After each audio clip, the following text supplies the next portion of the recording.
6-year-old child with this blank, pale, emotionless face. Blackest eyes, the devil's eyes.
Sights to show you.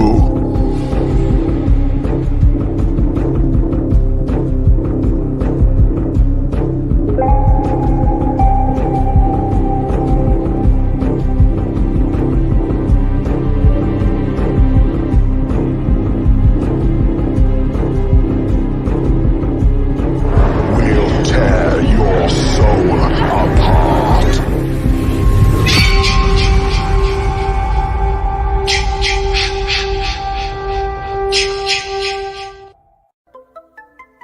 Hey there, this is Greg Nicotero. You are watching Death Curse Society podcast on YouTube, Twitch, anywhere else that you look for it. You're going to find it because you can't miss it.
Welcome to Death Curse Society. I'm Red Crank. I got the Zigzag and I got the Colonel. What is up, gentlemen?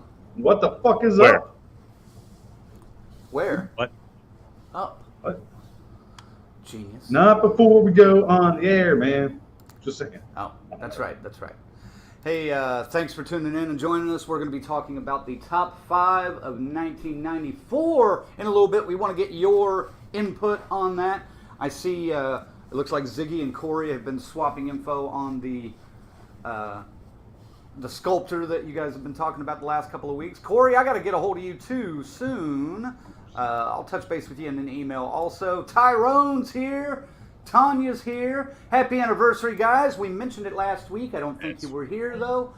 hopefully you were enjoying the Shut anniversary. the if fuck you know up. what I mean. I told you guys last week. Shut the fuck up about it. Hey, Ziggy had some crude and rude things to say about it, but all I have to say this week is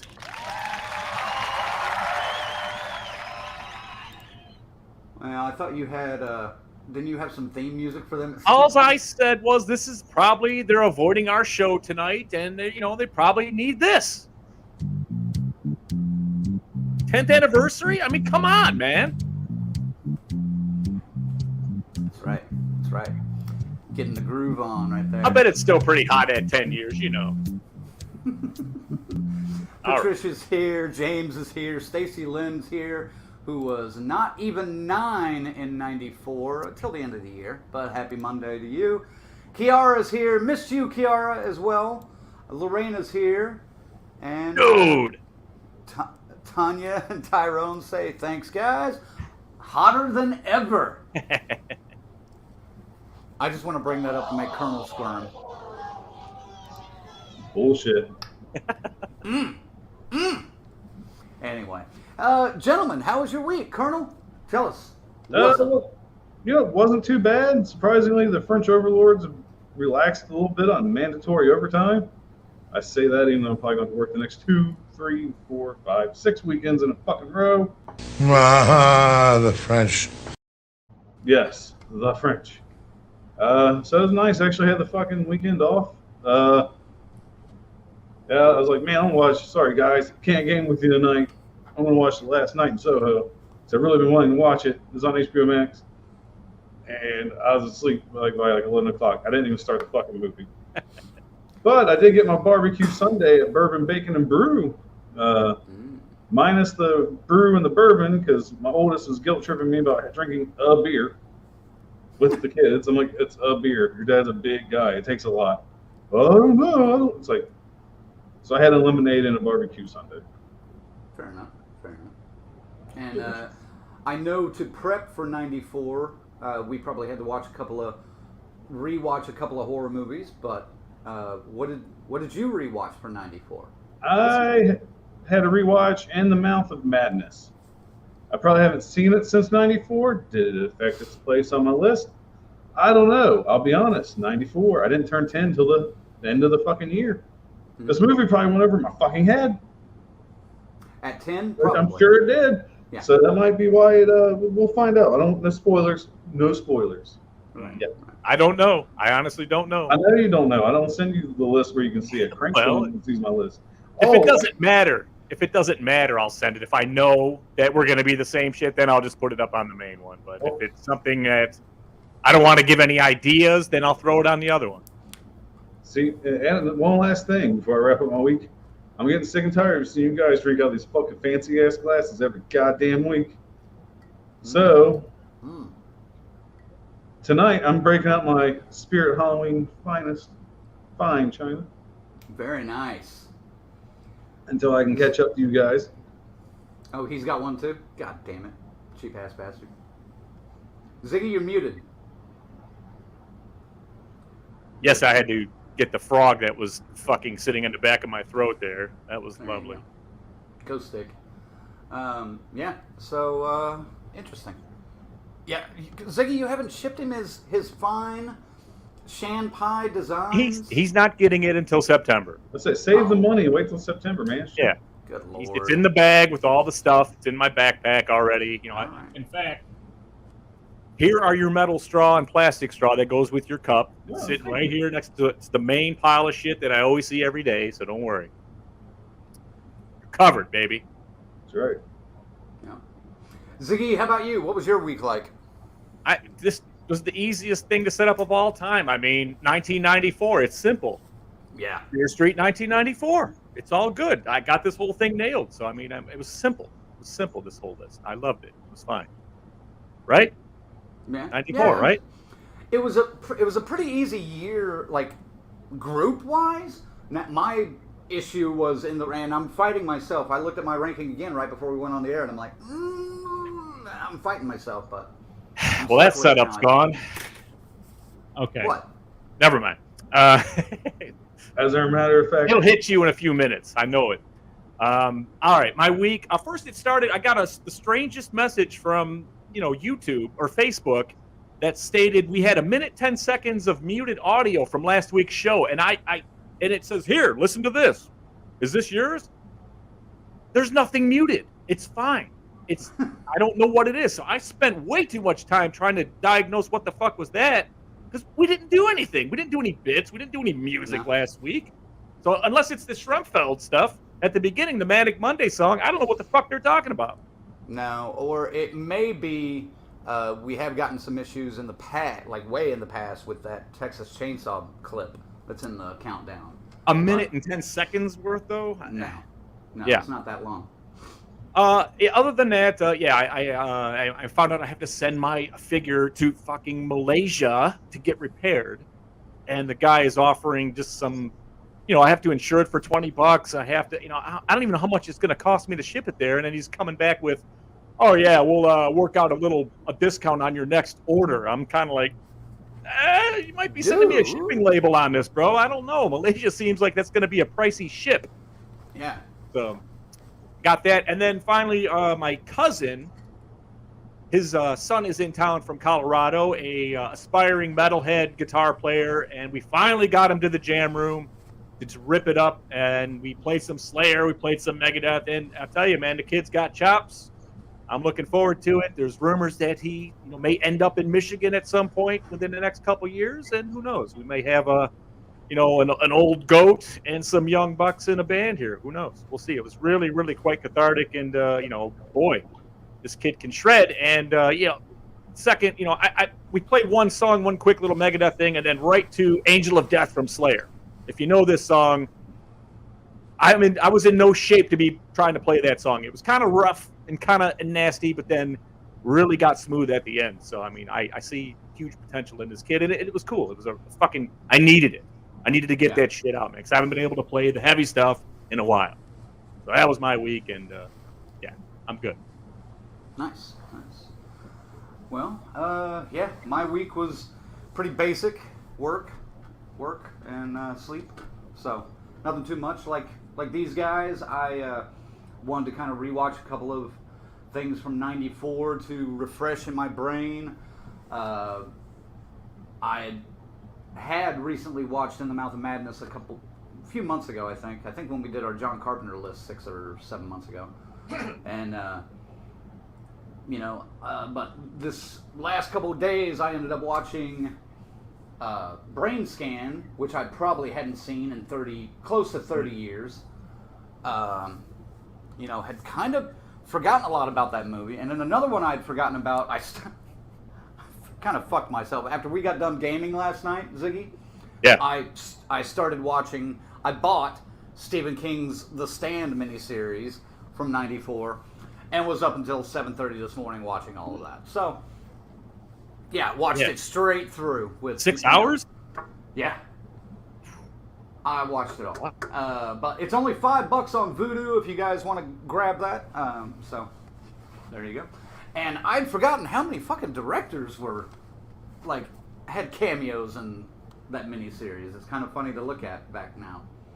So, anyway. It was quite an undertaking, that whole thing. I remember that. And, Oh, dude. Everybody was in it. Those, that was one of those that everyone was pumped for, but they wanted it done right. Yes, Colonel? Everybody who is everybody is in this film. Yeah. Even a very young John Bloom, if you know who I'm talking about. I'm pretty sure Colonel does. So.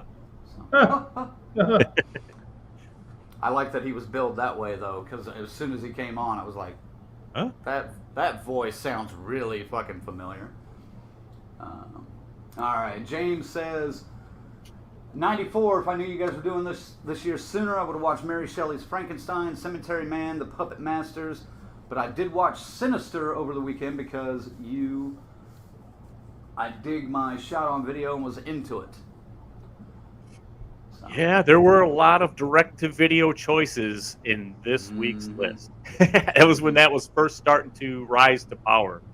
And it was maybe even at the height of it in '94, when it was like a great a name title that you're familiar with, Oh, all right, we got a new movie coming, direct to video. Yep. It happened a lot back then. Shit. Although, the original Romero's Day of the Dead, around here anyway, exactly that. Yeah. Got banned, pulled from theaters for being too graphic. They slapped it with an X. We were like, what the fuck? And then it was 2 months later, and it was coming soon to video cassette. And there it was, that big poster, with Bub on it. Right. Speaking of video on demand, straight to VHS, whatever. Off topic to an extent, but I already started putting nails in a coffin for a certain movie last week, and then when I heard I was coming straight to Netflix with John Burton's Wednesday Addams, I was like, you got one left. You got one. One nail left. Correct me if I'm wrong. Wasn't this originally attached to Peacock? Oh, I would assume so, being a Universal movie, but I don't think they really. I don't remember it ever being type. It's like, you know what? Yeah. Netflix. Let's go ahead and sell this. Let's go. Let's get our money now. Exactly. What now watch. Colonel's It'll be the alluding biggest. It'll be the biggest goddamn thing ever now. What Colonel's alluding to is the trailer that dropped for Rob Zombie's The Munsters last week, and I was pissed off because they said, "Oh, we're going to drop it on Tuesday," and I'm like, "Yeah, great." Then we get to talk about it a fucking week later. Wonderful. 6 days later. Everyone else has ragged on this trailer and bitched about it and moaned about it, and so we don't really have anything much new to add. But I feel like we have to see it, and I don't expect much. I'm not really sure I'm sold on this whole prequel thing and the meeting of Herman and Lily and Grandpa trying to fuck it up. It just, dude, it doesn't feel like an episode, Dude, it's filmed so fucking clear. It looks cheap. Did you see the trailer? Now they ran it in black and white. I found it to be a little better that way. I haven't watched it in black and white because I'm still pissed off. Yeah, people have seen my rant. I had a good rant. You did have a good rant. You did have a good rant. But yeah. I don't know. I'm not looking forward to it. I know. Luckily, it's on Netflix, so I don't have to put myself out to watch it. So that's a good thing. Sorry, I just haven't had a chance to talk to you guys. Oh, no. It's like, what the fuck?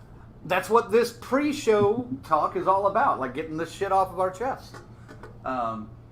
Speaking of off my chest, I played with a new design. I don't know, Ziggy, can you?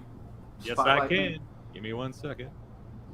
Played with a new design. It's not available on the store yet. For you Stranger Things fans. Damn. But, some of you might like that. That's not Looks too a lot bad. better, doesn't it? That's not too bad.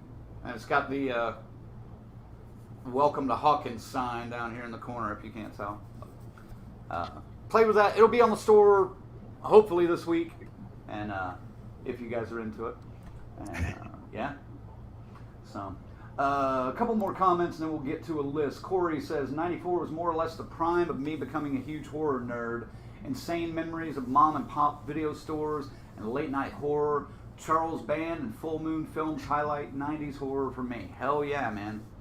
You see, this is when things started kind of breaking down for me, where I was going like, well, fuck, you got to be careful. It used to be you could go to the video store and it didn't matter what you got. You're going to get something that was pretty good. But now there was so much selection of, shit mixed in with mixed in with the good stuff, So go ahead, Crank.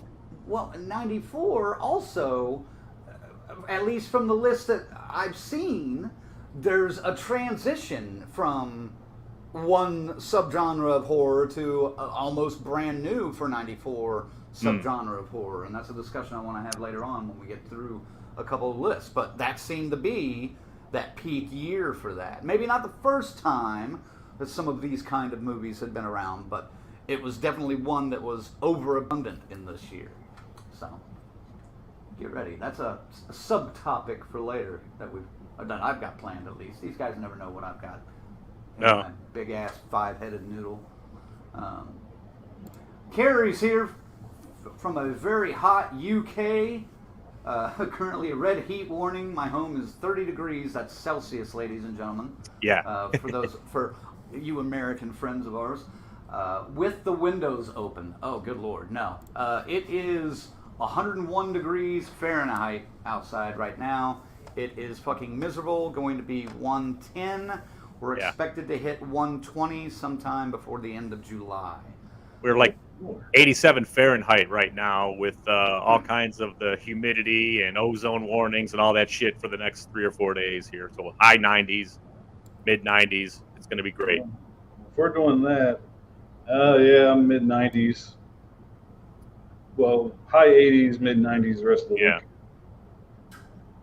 Well, hey, it's summertime, man. It's fucking the dog days. We're here in mid-July. It's supposed to be fucking hot, right? That's why I apologize for the noise in the background. I'm not turning that fucking AC down. I'm dead. That AC needs to run, man. Let it go. Good.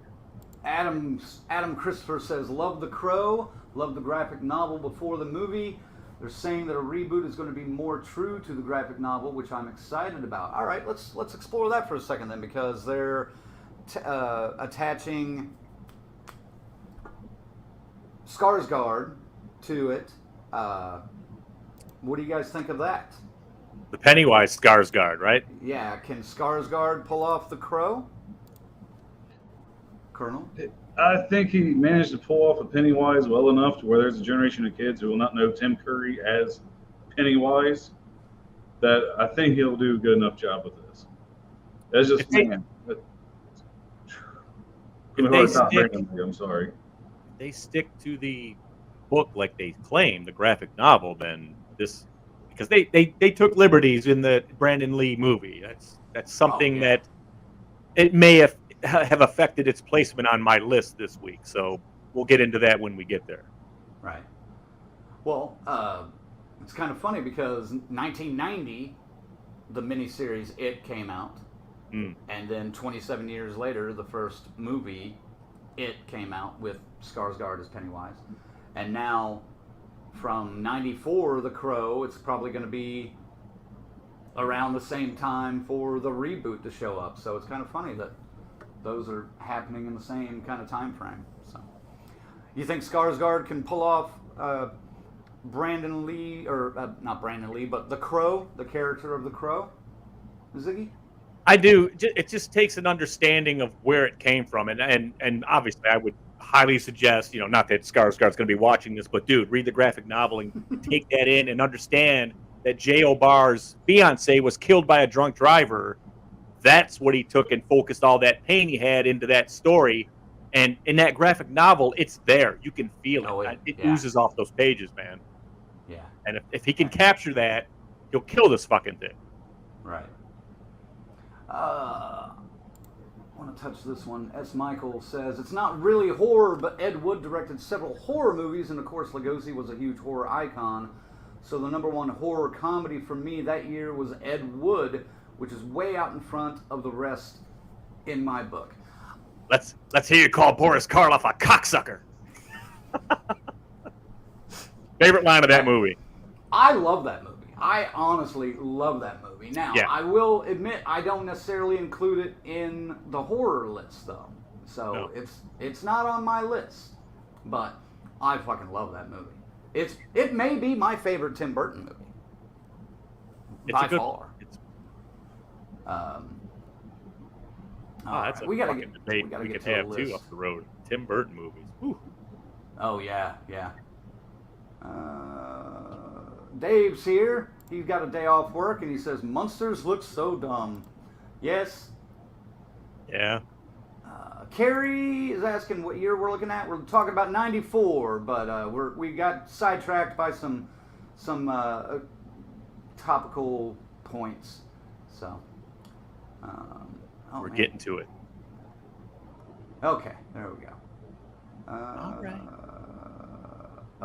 Adam says, I like Skarsgård over the original idea of Jason Momoa. Holy shit, that would have been horrible. Yeah, that's what I'm saying. Now you got a guy, he's good at one style, but might not catch the nuances of an Eric Draven in the crowd. I kind of like to see Jason Momoa do it, so I want to compare his to Edward Furlong. See which one's worse. Well, God damn it. Asshole! You saw I was drinking, right? Jesus. And last one I'm going to hit real quick. Lorena says, Karloff does not deserve to smell my shit. Yes. Another great line from Edward. I'll be watching that one in the next couple days now. I have to now, yeah. I have to now. All right. Special thanks to our members, our final girls and guys, Corey, Chris, Lorena, Christy, Luke, S. Michael, Patricia, Tanya, and Tyrone. And, of course, our Crazy Ralphs, Angelo, Raymond, and our camp counselors, Stacy Lynn, Orlando, Kiara, and Dave. Thank you, guys.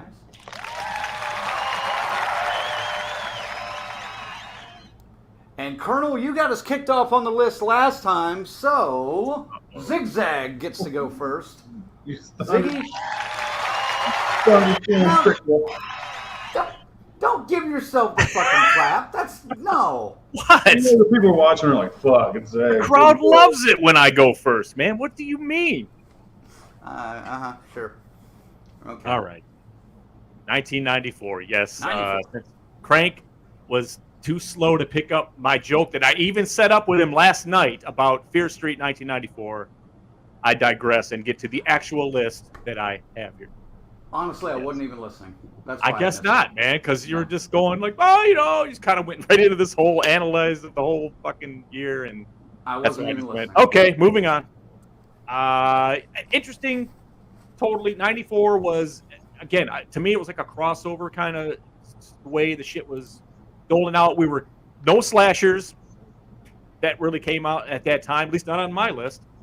But there were a couple of classics that did make an appearance of the big franchises, as we like.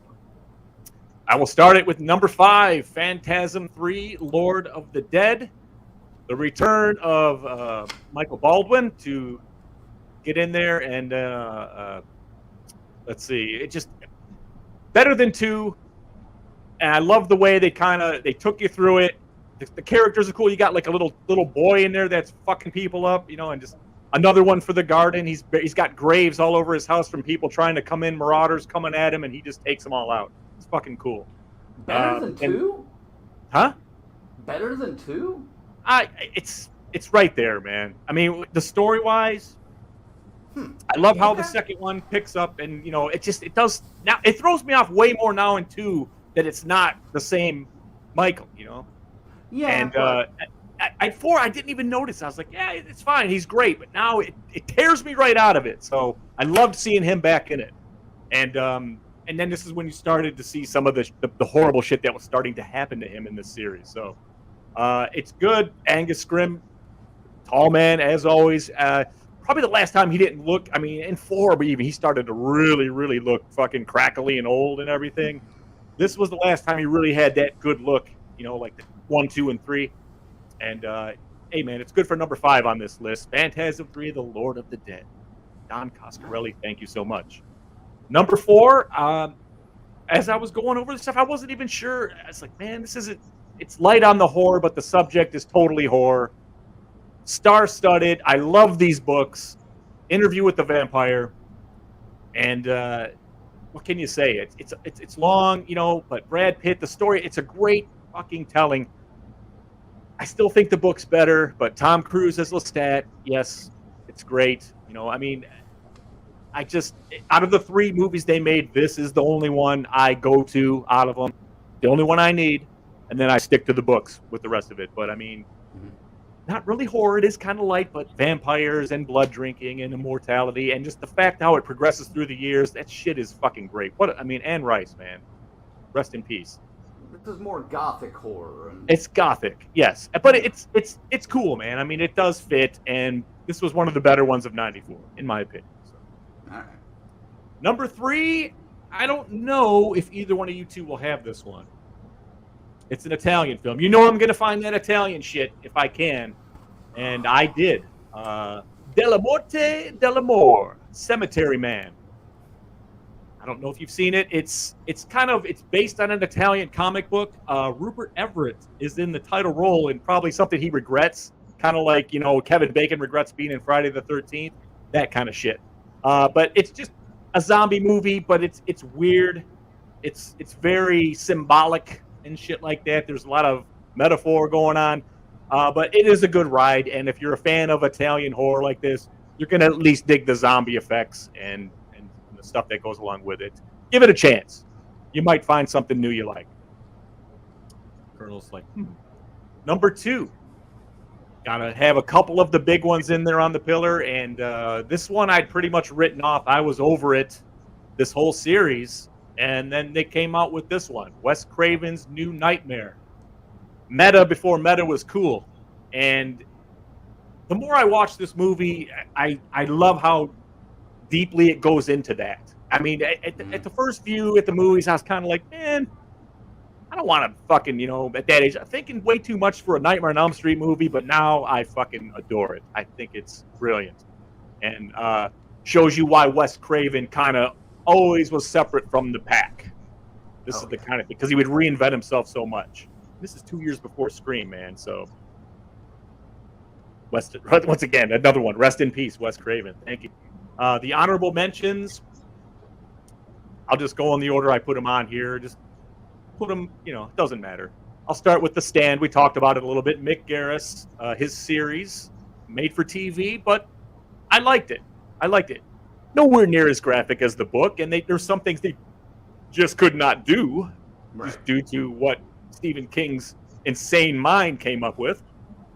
But it's still Standards in practice. Yeah, it's well worth a watch, man. And comparing it to the newer Stand, I don't know. It's pick your star set. That's kind of what this one's about, I would say. Yeah. But The Stand is that one. I like it because, again, all the cameos of directors, the people that showed up in there, a lot of people worked on this, and I think they pulled off a pretty good product with it. Second one, Ed Furlong, Frank Langella, Brainscan, a video game, an immersive video game where, it was almost like this was before its time, where you get in there and you play a serial killer in a video game. But is it a video game? The bodies start piling up as the players go in and go unconscious into this world.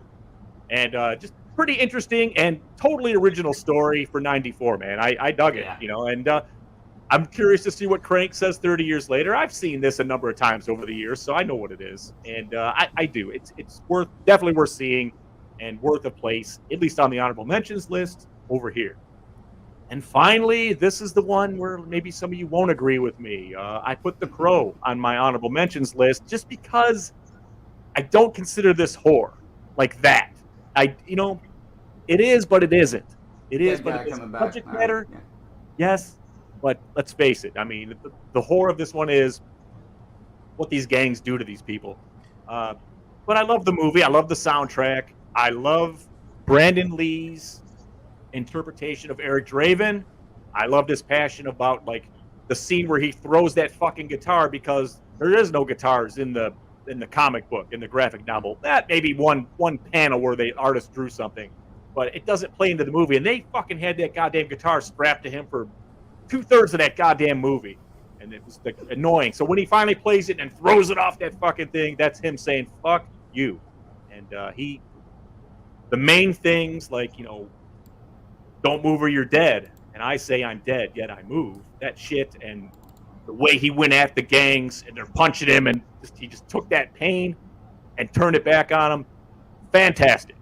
Michael, what is his name? That Michael Wincott. Michael Wincott. Yeah, that raspy voice like that. And man, what a fucking villain that guy was. Excellent. And then, of course, David Patrick Kelly, Luther from The Warriors, for those paying attention, was in this as well. And he does a great, probably one of the last times he really went off and went over the top in one of his way. He was that little, spark plug that he was. And he's still alive, but I mean, he doesn't do stuff like this anymore. But The Crow is my final honorable mention. Hey? Just saying VFW. VFW, you're right.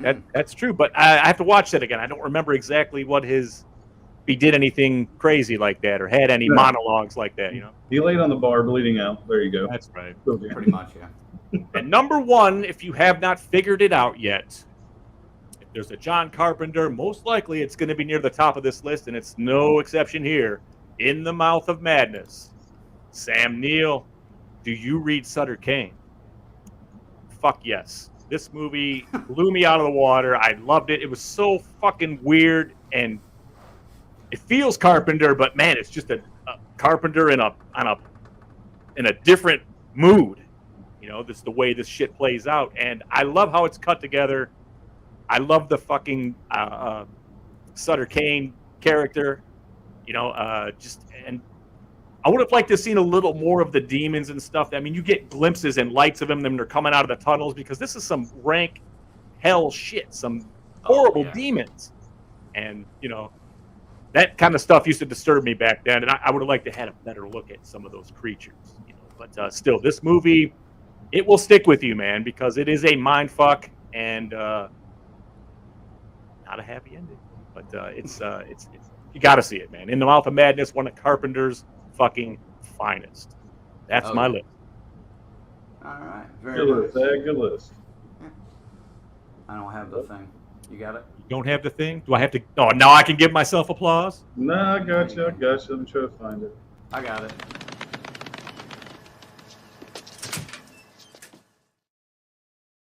I never know when he's going to stop rambling on, so I don't go to it until I know he's absolutely done. You should always be there when I'm on the number one movie. That should be your cue right there. No, I'm busy. I had to upload real quick the a couple of posters that did not make the transition earlier. I see. That's what I've been working on, kind of in between the scenes here.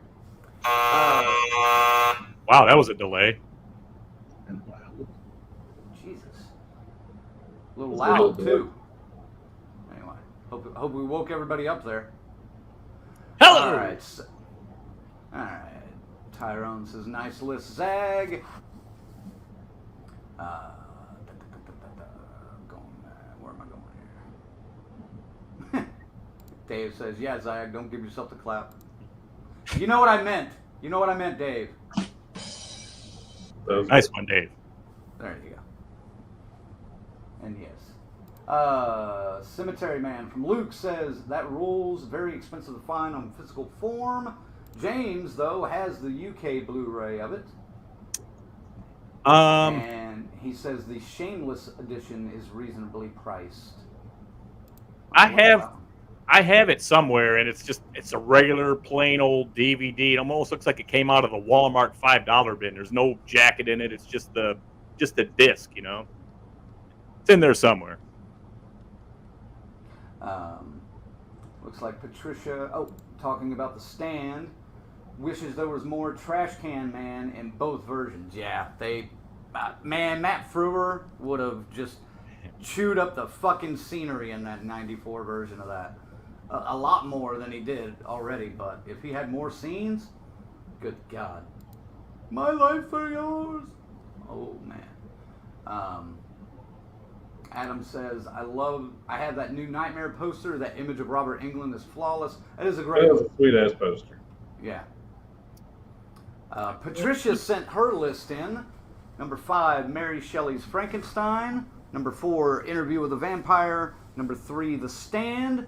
Number 2, Serial Mom. And number 1, Night of the Demons 2.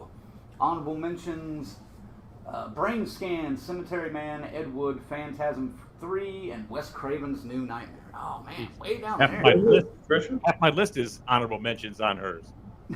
Right? Because your list sucks. Yeah, because your list sucks, Ziggy. Hopefully those claps blacked you guys out. Yeah. Corey says he also doesn't really put Crow in horror. Highly recommend Dark Waters from '94. Lots of Italian-style vibes. I have that with Brainscan and Cemetery Man as top 3 of '94. Nice. I need to watch Cemetery Man again. Yeah. I got to see that at that art house I talk about in Royal Oak. That was the only fucking place they ran it back then. Mm-hmm. And I went to see it, and wow, that was really good. Surprised. Right. The dubbing is terrible, but they normally were in the 80s and 90s. Yeah. S. Michaels sent in a list. He says number 5, The Crow, mainly for the soundtrack. Agreed. Number 4, Mary Shelley's Frankenstein. De Niro, baby. Number 3, Cemetery Man. Originality out the wazoo. Yeah. Interesting. Number 2, In the Mouth of Madness. Honorable mentions, New Nightmare and Brainscan. And number 1, Interview with the Vampire. Not as good as the book, but iconic with a good screenplay. That was execution. Interviewing a vampire for sure. I mean, it's good, top to bottom. Wow. God damn, that's Michael. Deep. Almost should have just given you my list. You could have just rattled it off almost. You're pretty close. Thunder, Steel, and Prick. Yeah, Thunder, Steel, and Prick ya.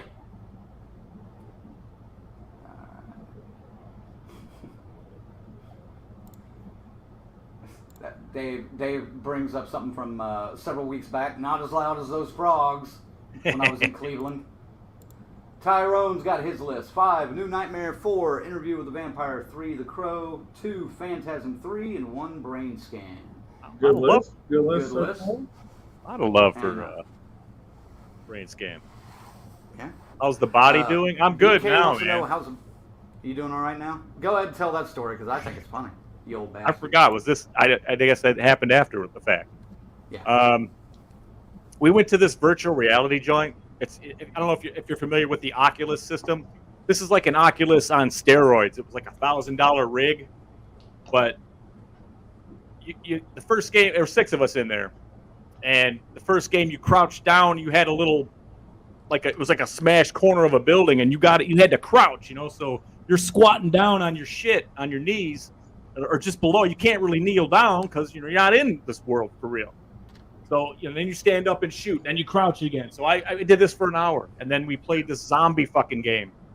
And then, dude, the next day my quads felt like they were trying to exercise themselves from my body. I mean, I was walking like what's the guy on King of the Hill? His dad with no knee. Cotton, yeah. Snowed off my knees at my ankles. And I was like that, dude. I was walking stiff, and it was bad. It took good 2.5, 3 days to get normal, but I feel good now. Hey, dude, if I was feeling that way, BK, I would have never been able to kick those bass drums that day when we were over there. That was fucked up. Yeah. But I'll tell you what, if you've never done this, I highly recommend it because it's a fucking trip. Because that zombie fucking game, you'd be shooting this way, and all of a sudden you would go, ah! And they'd be right fucking here, right in your face. And they were scary looking. Night of the Living Dead, Dawn of the Dead, Fulci type zombies, man. It was fucked up. 3-dimensional. This cracks me up. Zach needs to take a nice bath after playing fucking VR games and drunk. Seriously, I had to break out like an NFL quarterback, a nice pack up here. Right. Yeah. Who's the cat from Major League? He's like, Crisco, Vaseline, Vagisil. Yeah, I had it all on me, man. Fuck, dude. Yep. Horrible, man. I was in pain. A lot of pain. But it was worth it. It was fun. Lorena says these are just movies she's seen from '94 because her daughter was 2 at the time. She didn't watch much. No particular order. Serial Mom, Pumpkinhead 2, Shrunken Heads, New Nightmare, Dark Waters, In the Mouth of Madness.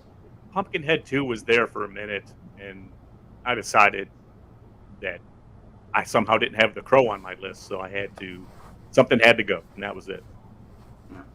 Not as good as the first one, too, by any means. Right. Luke's got a list here, again, not in any particular order. Night of the Demons 2. He loves the Morbid Angel tunes in it. In the Mouth of Madness, Cemetery Man, Death Machine, he says extremely underrated. Brainscan, honorable mention, Serial Mom, hilariously sick movie from John Waters. Oh, yeah. Yeah. Dark comedy. Dark, definitely. Yes. Another, not in any particular order, Mary Shelley's Frankenstein, Interview with a Vampire, The Haunting of Seacliff Inn, The Puppet Masters, and Cemetery Man.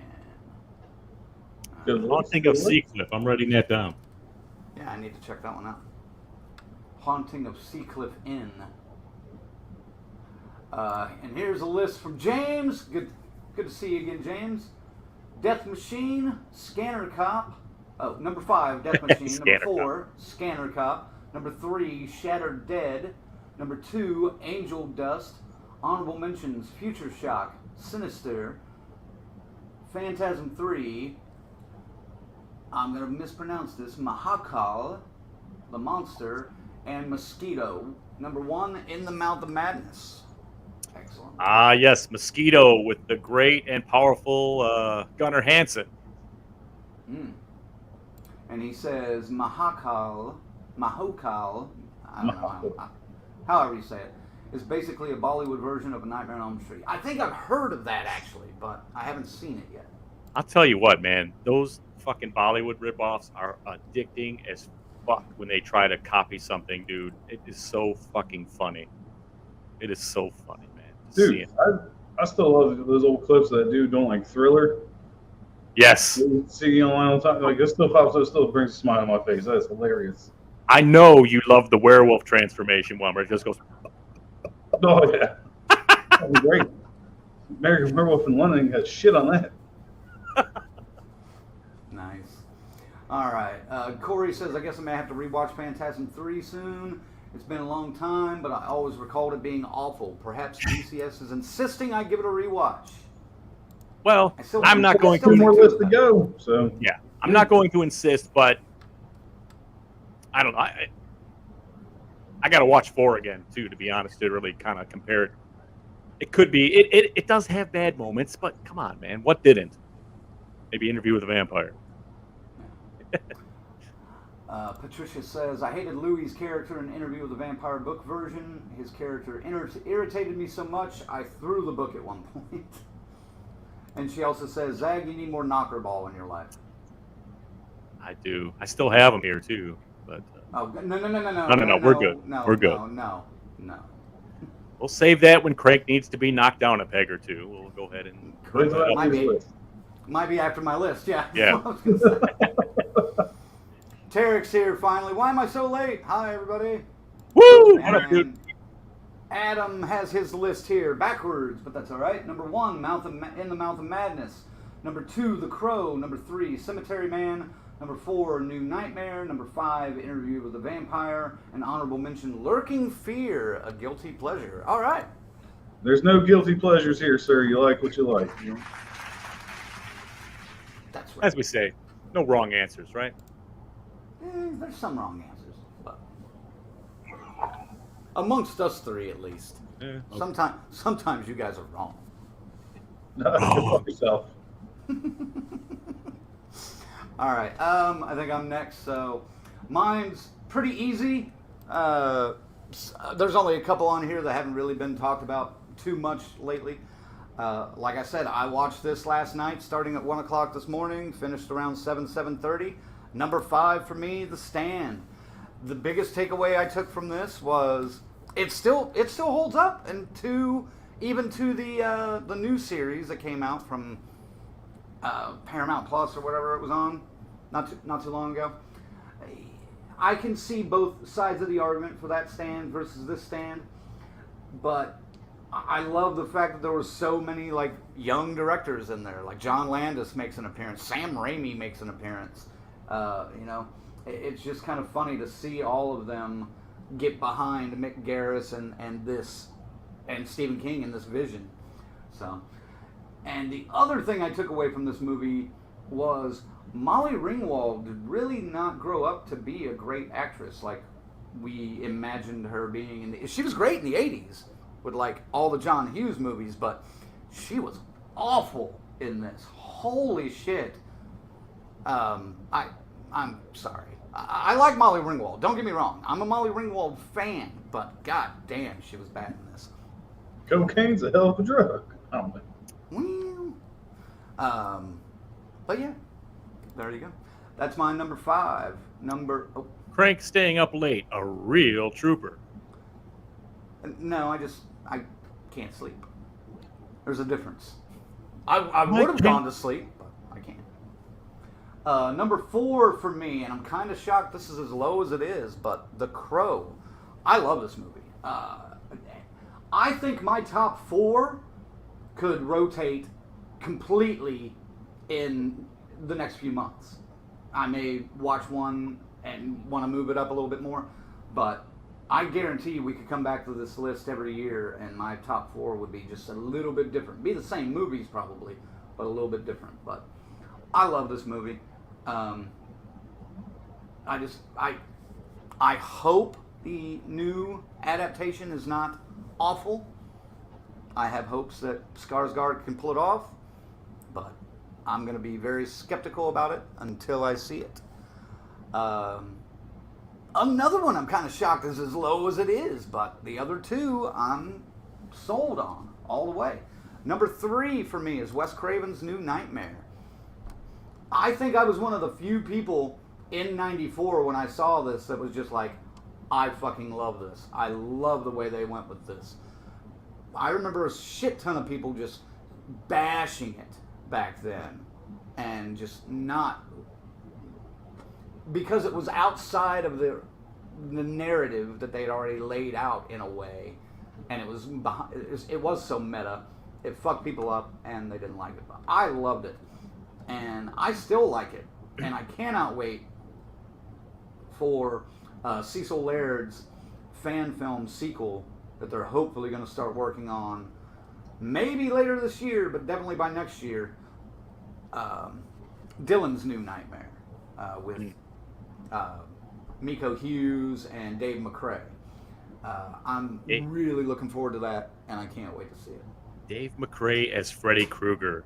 That is just tips the anticipation to, you know what I'm saying? I gotta see what this motherfucker can do with this. Yeah. He's a creative guy, man. Yeah. I know think most of the time. Well, I know most of the time he's sitting in the sound booth and just, making noises with his mouth. But he's a creative, thinking guy. I think he's. Well, all they're going to have to do is the slightest little pitch shift on his voice, too, and it should be. Yeah. Tits. Yeah. Tits. Number 2 for me. Number 2 and 1 could flop easily all day long. I might change it. I considered changing it during the middle of this list, but I'm sticking with what I've got written on the screen. Number 2 for, I'm making sure I'm highlighting the right one. Number 2 for me is In the Mouth of Madness. I know I'm going to get a little bit of hate about this, but, yeah.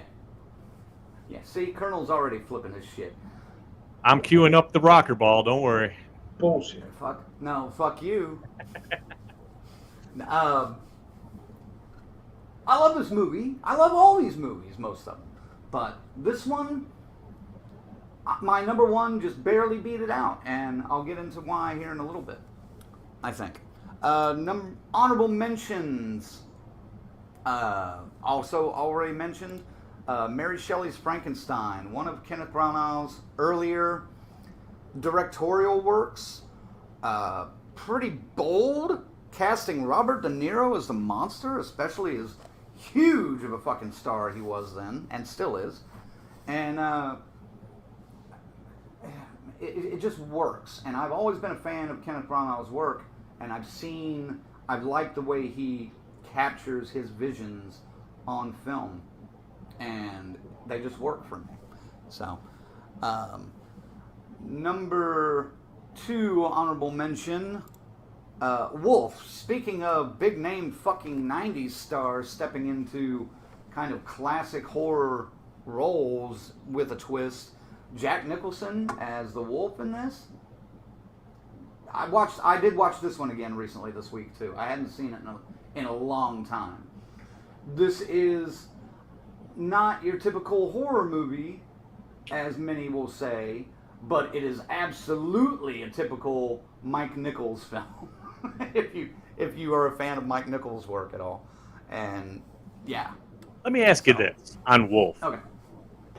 Do you think that if they would have had any kind of special effects budget at all, because I'm not talking the wax teeth and the fucking pork chop sideburns turning him into a werewolf and some fingernails. I'm talking a little bit more, maybe they do a good metamorphosis in there somewhere. Would that have helped this at all, make it more into a horror flick? Probably for you guys, yeah. But I like the interpersonal relationships. I like the backstabbing that's going on among all the fucking characters in this movie in a way that it makes it at least an interesting movie for me. Would that have made it more horror? Sure. But, of course it would. I couldn't pull the trigger on it. I mean, I don't hate the movie, but it's definitely not, obviously, I couldn't find it in the top 8 of the things I like in '94. So The one thing I don't like about this movie is the use of the contacts as like it's such a clear giveaway. Like, okay, contacts mean they're a monster now. You know, they're a wolf now.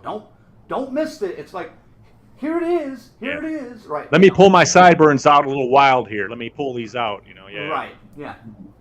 Fluff that up a little bit.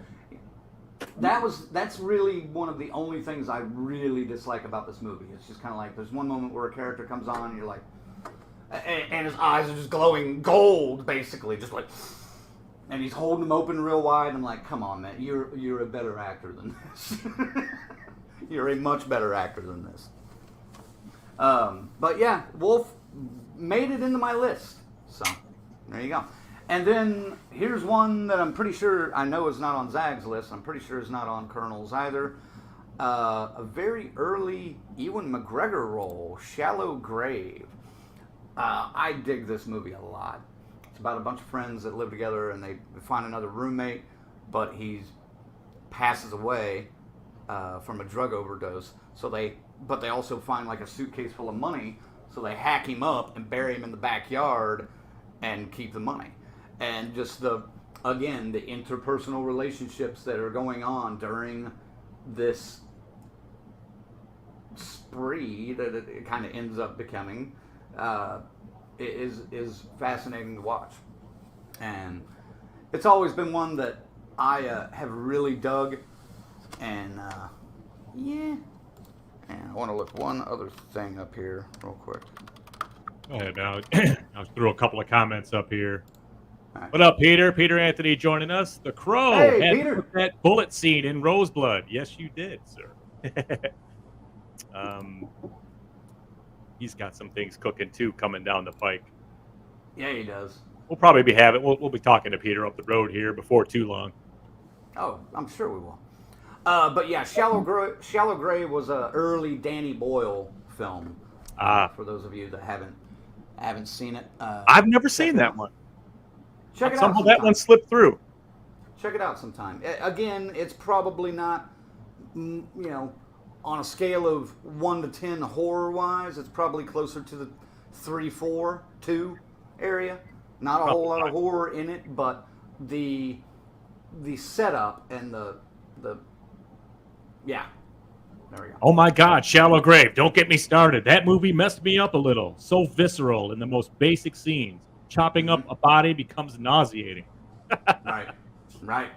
Okay, I like that. I have this, I think, on Laserdisc, and that's why I haven't seen it in the last couple of years. But and I know I have it on VHS somewhere, but all my videos are in storage. So Everybody's check out like Shallow Grave. They like that pull, Crank. Good pull. Well, I knew I'd get the Brit to be on my side on this one. I mean, no offense, Carrie. I knew I had you on my side for this. James pipes in on Shallow Grave. He says it has a Criterion release. So yeah, that's like top of the top of the top. So I will look for that very soon. Get it. All right, and my number one, if you haven't figured it out right by now, Interview with a Vampire. I thought the casting was great. I thought the screenplay that they were able to hack out of this beautiful fucking Anne Rice novel was great. The cinematography and the direction was great. The choice of Neil Jordan as a director. If you don't know who Neil Jordan is, every movie he's ever directed opens with a bridge. Just if you ever see a movie that starts with a bridge, it's probably a Neil Jordan movie. Just saying. Go back and look at his work. You'll see what I mean.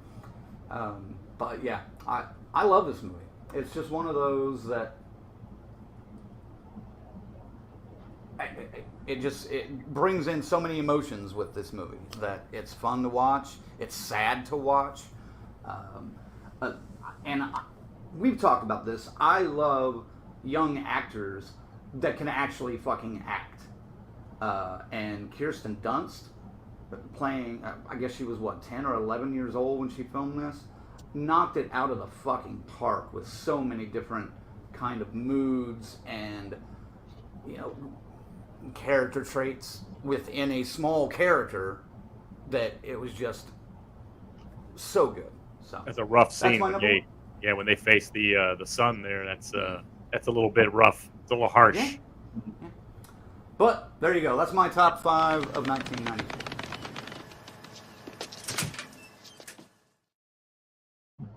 The two cops are disgusted with your list. The what? Those two cops in that clip. You got the golf clap and the other guys. Man, the pigs can shut the hell up. Pretty good, dude. Good Like list. Shelley Good Raven. list. What is all that about? Oh, there we go. Okay, now I see what you're talking about. I'm looking back at some of these comments and Shit, sounds like I might have a visitor. oh, zoom. The cat. Oh, he's talking. She's talking. There she is. Yeah. All right. Luke says the worst thing about Interview with a Vampire is that horrible Guns N' Roses cover of Sympathy of the Devil. Yes. Yeah, that is a bad cover. I will agree with that. That Guns N' was, Roses, the most popular cover band of all time. dude. They did so many fucking covers, dude. Yeah, they did. That wasn't that. I guess that was after Use Your Illusion 1 and 2 when that. But that song was on Use Your Illusion, I thought, wasn't it? I think so. Maybe that was the They- spaghetti incident. I don't know. Whatever. It's just No, everybody it was- wanted Guns N' no. Roses on everything back then. 94 was Use Your Illusion, I think. I thought it was 91 because that tour with Metallica happened. I don't Maybe remember, it was. dog. Maybe it was. I'll be honest with you. That's not Welcome to the Jungle. I give 2 fucks about Guns N' Roses. No, it's so. I mean, that first record's a great record. We can talk about Guns N' Roses another time, I guess. But I Right. mean, I saw them on tour with Metallica and Faith No More. That was like one Yes. of the first concerts I ever saw. So, like, And big they took- concerts that I went to on my own anyway. real quick, I was just reading about that tour, and Slash came out and said, "Yeah," he goes, "Metallica would come on. They insisted on playing first every night. They'd put their show on, take their money, and get the hell out of there. We were paying 80% of our money in late fees and union dues for taking a 2-hour fucking break before we were hitting the stage and playing for an hour and a half after the venue was supposed to close. 80% of that money from that tour was pissed away on bullshit. So that's the kind of shit that makes me want to say, fuck you, Asshole Rose. Asshole Rose is his name. Yeah. Yeah. Oh, there we go. Oh, by the way, I got my prints. Thanks, guys. Love these. Need to come up with some frames. By the way, Len, I decided I went in to get your T-shirt together, and I don't have any logo ones in a XXX. So I defaulted. You're getting a Loomis. Death has come to your town, Sheriff kind of shirt with the Loomis on it, and it's a XXX. It'll fit you beautifully. And sorry about that, but there you go. It should be there. I'd say by the end of the week. All right. Been shipped. So Dave says, I think he's talking about me because I am. I'm a redhead, or you're a redhead, aka Firebox fan. Yes, I am. That's one of the reasons why I like Molly Ringwald. Absolutely. Tarek says Firebox. Yeah. Now you get it. Do the curtain. Do the curtains match the? Only took you 18 seconds after the joke. Huh. So, 18 seconds. That's a bottom shelf joke there. Tarek says the Crow is kind of atmospheric for me. I have trouble putting it in any list because it is the benchmark by which most genre movies should aspire to. Ooh, interesting. I again with the Crow, I do think the gang members did play it larger than life as they should have, but I didn't like the little changes they made to the graphic novel and the order of the deaths. I mean, that was laid out so perfect in the fucking book. Yeah, So, that was messed up too. I do remember that. So, Luke says, thanks to the Crow soundtrack, I discovered Pantera. mm, Good. That was a great soundtrack too. yeah, still Stone have a few Temple of those. Pilots, fuck, it had everything. And then it's some Yeah. good, moody, original stuff, too, for the soundtrack. Yep. I actually that was one of the first ones I bought both the soundtrack and the score for back when I started buying the musical scores. don't think I have that one. BK says, I'm Frankenstein, fucker. That'd be a funny mashup right there. That would be. I have neck bolts. Can you milk me? High Spirits. Okay. James Grimmer says, I should rewatch High Spirits and Company of Wolves, which Carrie responded. The Steve Guttenberg film and the blonde from Splash. Oh, my God. Daryl Hannah. Daryl Hannah. And is that Liam Neeson in that? No. Oh. He's one of the ghosts, too. The one, remember, they make the switch. They make the switch. The one stays dead and the one gets to live. I don't remember it all. There's only like a couple of Steve Guttenberg films I can remember right now. Luke says, fuck it. I'm putting the Crow in right now. No. You started at 10. That's the start time. You gotta watch. You goddamn right. I haven't even given my list yet. Fuck. I'm not sure what this message means. Patricia asks, thoughts on the reunion. What reunion? Oh, the Pantera reunion. Ah. Yeah, I can speak on this for a second. I can too, trust me. Yeah. I've seen Pantera. BK, if he's in here still, he's seen Pantera a number of times around here. We've seen some epic shows. We got to see the first time they came to Detroit, supporting Exodus and Suicidal in like 91. And then we have a big concert theater here called Harpo's that's 5,000 easy fits in there. And they right before Vulgar Display of Power came out, they came and rocked Harpo's. I paid $5 to see this show. And then they went Sonic. They went World. They went Galaxy, Universe. And, it was great. It killed me. Also, ironically, 1994, 10 years before Dime would actually check out. When he gets taken out in Columbus, Ohio. I guess that's not ironic. So I was thinking 2004, but it's 94 yet. So never mind. But anyway, here we go now. We know Vinnie Paul, the drummer, said he would never, ever reunite with Rex or Phil Anselmo. Zakk Wylde or not, even though they were cool together, Zach and the drummer. This Dime's gone. We got to move on. Well, then Vinnie Paul, massive heart attack. He passes away a few years ago. And here we are, 2022. The lineup is set. The tour is getting booked. They're calling it a reunion. I am not. I would call this a tribute. And I'm adamant saying I wish they would have just did this in Texas and maybe in their hometown, have a Dime Fest.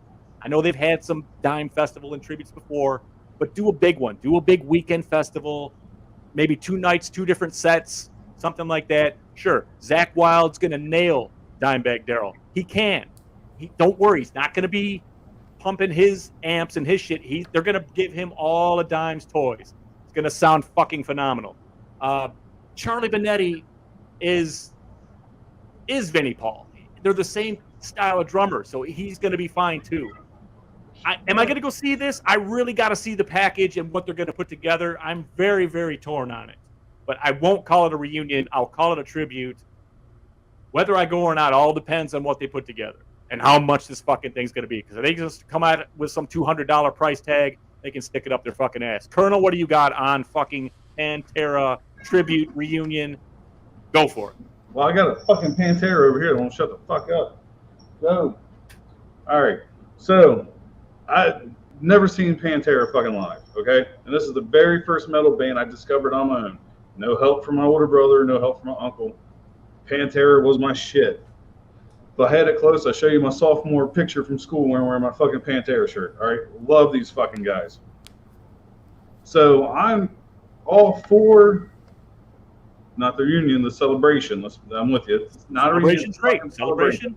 Fine. As it could be, because, man, when I seen Phil and the Illegals a few years ago, and the 2 Pantera songs they played were fucking phenomenal. Like, my old ass is fucking moshing and everything along to it. My knees hurt like a motherfucker afterwards.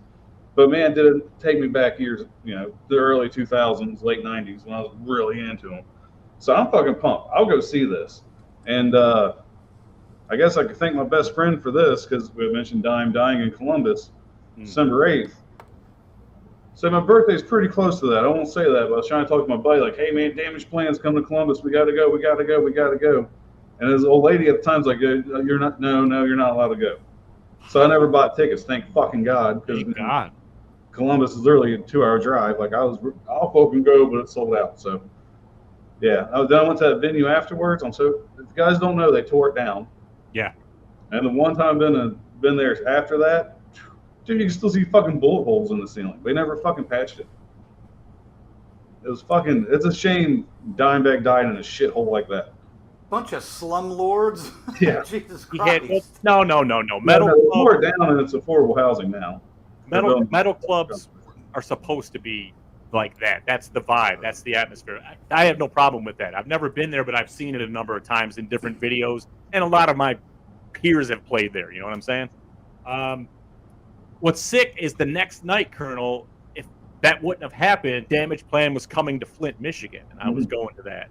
And I'll never forget that fucking day. That was so sick, you know. But Dude, I would like to see those songs live again, just because it's been, you know, so long now. And 20 years probably. longer than that. 96. It was Reinventing the Steel was with Slayer. I think was the last tour, wasn't it? Yeah, they're reinventing the steel. Yeah, because then 9/11 happened and they postponed the rest of the tour and they just never toured again. So I'll be real honest with you. I'd much rather see Down than this Celebration, because like you said, without the Abbott brothers, it's kind of like, but I'm there. Lorena's bouncing for the night. She's got to go. She needs to get some sleep, non-death sleep, before jumping back to work. Sorry we missed your list, Colonel. Have a great night. See you, Lorena. Woo! That's fine. It's worth missing, Lorena. It's all right. Yeah, you know. Again. You're not missing much. And then fucking retread motherfucker over here anyway. Don't worry. If we get to Tarek's comment, I want to say this. Harpo's fucking sucks. I'll be honest. I fucking hate that venue. Dude, I don't want to be like staring at the fucking stage. Come the fuck on. It's 7 feet tall, the stage there. And it's concrete. Yeah, I know. No barrier, man. Trust me, I know. I've been to That's Harpo what I mean, dude. That was enough. Dude, I'm telling you that for $5, seeing Pantera perform like pretty much their first 2 records, 5,000 motherfuckers jammed in that area. It was fucked up, dude. It was one of the most violent pits I'd ever seen, but one of the most memorable too. Dude, fucking, this is probably my best live show I've ever seen in my entire life. Hands down, was fucking Rammstein. $15, dude. $15 to see Rammstein. It's yeah, awesome. And now it's 200. Brandon says I was thrown off that stage. Yep. Actually, at that show, you're allowed to stage dive at Harpo's. They didn't give a fuck. If you're stupid enough to jump off a 7-foot stage into a concrete floor, I mean, I only weighed like 150 at the time, so I would get caught. I wasn't worried about it. So then I was up on my 5th or 6th dive. They finished. They were like, all right, take it, Detroit. And they walked off. Of course, there was an encore coming. I bent over to tie my shoe, and then someone hip checks me. I figure it's a bouncer or something. It's fucking Dimebag. He's laughing. And he helps me up, you know. And I was picking up. I found a pick right as I got checked, and I still got that fucking pick. It's on my Vulgar Display CD somewhere over here. Nice. And, man, it was just that's the shit I remember and cherish. I mean, it was just so metal was essentially dead, they like to say. I don't think so, because I was into a lot of things underground that was still happening. But when Pantera broke through and took it over from a glam band to that, it's just what we all needed. It united everybody, and it revitalized metal forever. So if nothing else, thank you, Pantera, for that. I guess that's worth a ticket to a tribute show. I guess I'm rationalizing it out right here. Yeah. Well, Luke had a pretty good rant about this earlier today on Facebook, I believe. Now that, by the way, welcome back to Facebook again, you jailbird Joey. He says, don't get me started on that, Patricia, but feel free to summarize in the comments if you want. Yeah. BK says, or just go to Luke's page and look at it later. You can check it out there. BK says they also opened for Skid Row for an early tour we saw, Ziggy. I also got to go to Toledo. The band I was in at the time, it was called Psycho Bliss, kind of a alternative metal fusion thing. It was awful. It was really bad. But the singer, was 10 years older than us. He was like in his 30s. Actually lived on the streets. They lived in a car together, him and Sebastian Bach, the singer of Skid Row. So when I joined this band, he's going, dude, we're on Easy Street. You want to talk to Sebastian? You want to hear his voicemail? I was like, no, why? And so, so I hear it eventually, because he does this to everybody that comes in this fucking house. So Slave to the Grind tour is coming. And it's, by the way, Slave to the Grind, it's Skid Row, Ugly Kid Joe when they first put it out. And then we come pulling up at the Toledo Sports Arena. It's Skid Row, special guest Pantera. So I'm just like, oh, yes! So I got $60 in my pocket, right? Because I'm expecting this dude's kind of a loser, the singer we had. I'm fully expecting to walk into this thing, no backstage passes, no tickets, because we were supposed to be completely covered. To my surprise, backstage passes, tickets to the show. Tour manager comes out, says, how you doing, Scott? He goes, I ain't letting you guys back there before the show. Now I know why we're here. A singer was bringing a large bag of cocaine for Sebastian Bach. Fuck it, I'm telling it now. It's 30 years, I don't give a fuck. And I watched Sebastian Bach do a line of coke this long, this fat, and then jump into a shower fully clothed. I thought he was going to drop dead at Toledo Sports Arena, or it was Toledo Hockey Arena, it was like a sports arena there. Toledo Sports Arena, right? Something like that. Oh my God, dude. But I kind of, after that, I gravitated over to Pantera's dressing room. They were getting, Rex is getting a spider web tattooed on his arm. They're smoking all kinds of weed, Rolling Rock beers and bus tubs, like 10 of them. Have as much as you want. And then we did the same thing in Detroit 30 days later at our theater, Pine Knob here. Same thing. I go back there, we go backstage, I go to Dime, and I go, hey, man, do you remember me? He's drunk off his ass. He's like, fuck yeah, dude, how you doing, man? And I was like, well, in Toledo, you had the weed. I go, I got it tonight, and I held it up. He grabs me by my chest hair, shirt, and everything, and his guitar tech. We went out back where the semis were, where they packed the stage up and everything on a picnic table. I sat there. He told stories of how Dimebag got weed smuggled to him all over the country in a Crown Royal gallon bottle that had a fake bottom on it. I said nothing. This is the era before camera phones too, folks. The only thing I have to remember this is the backstage passes and the tickets. It was fucking, but that's my my rub with them. So yeah, man, it hurt when Dime was taken out like that. So I got those memories though, I guess. So yeah. But I don't know. As far as this fucking reunion, I'm not even gonna say that this tribute thing. Whew, boy, I hope they put a good package together that forces me to go. Like BK mentioned this too. They need to get like the original Sepultura back together for this or something like that.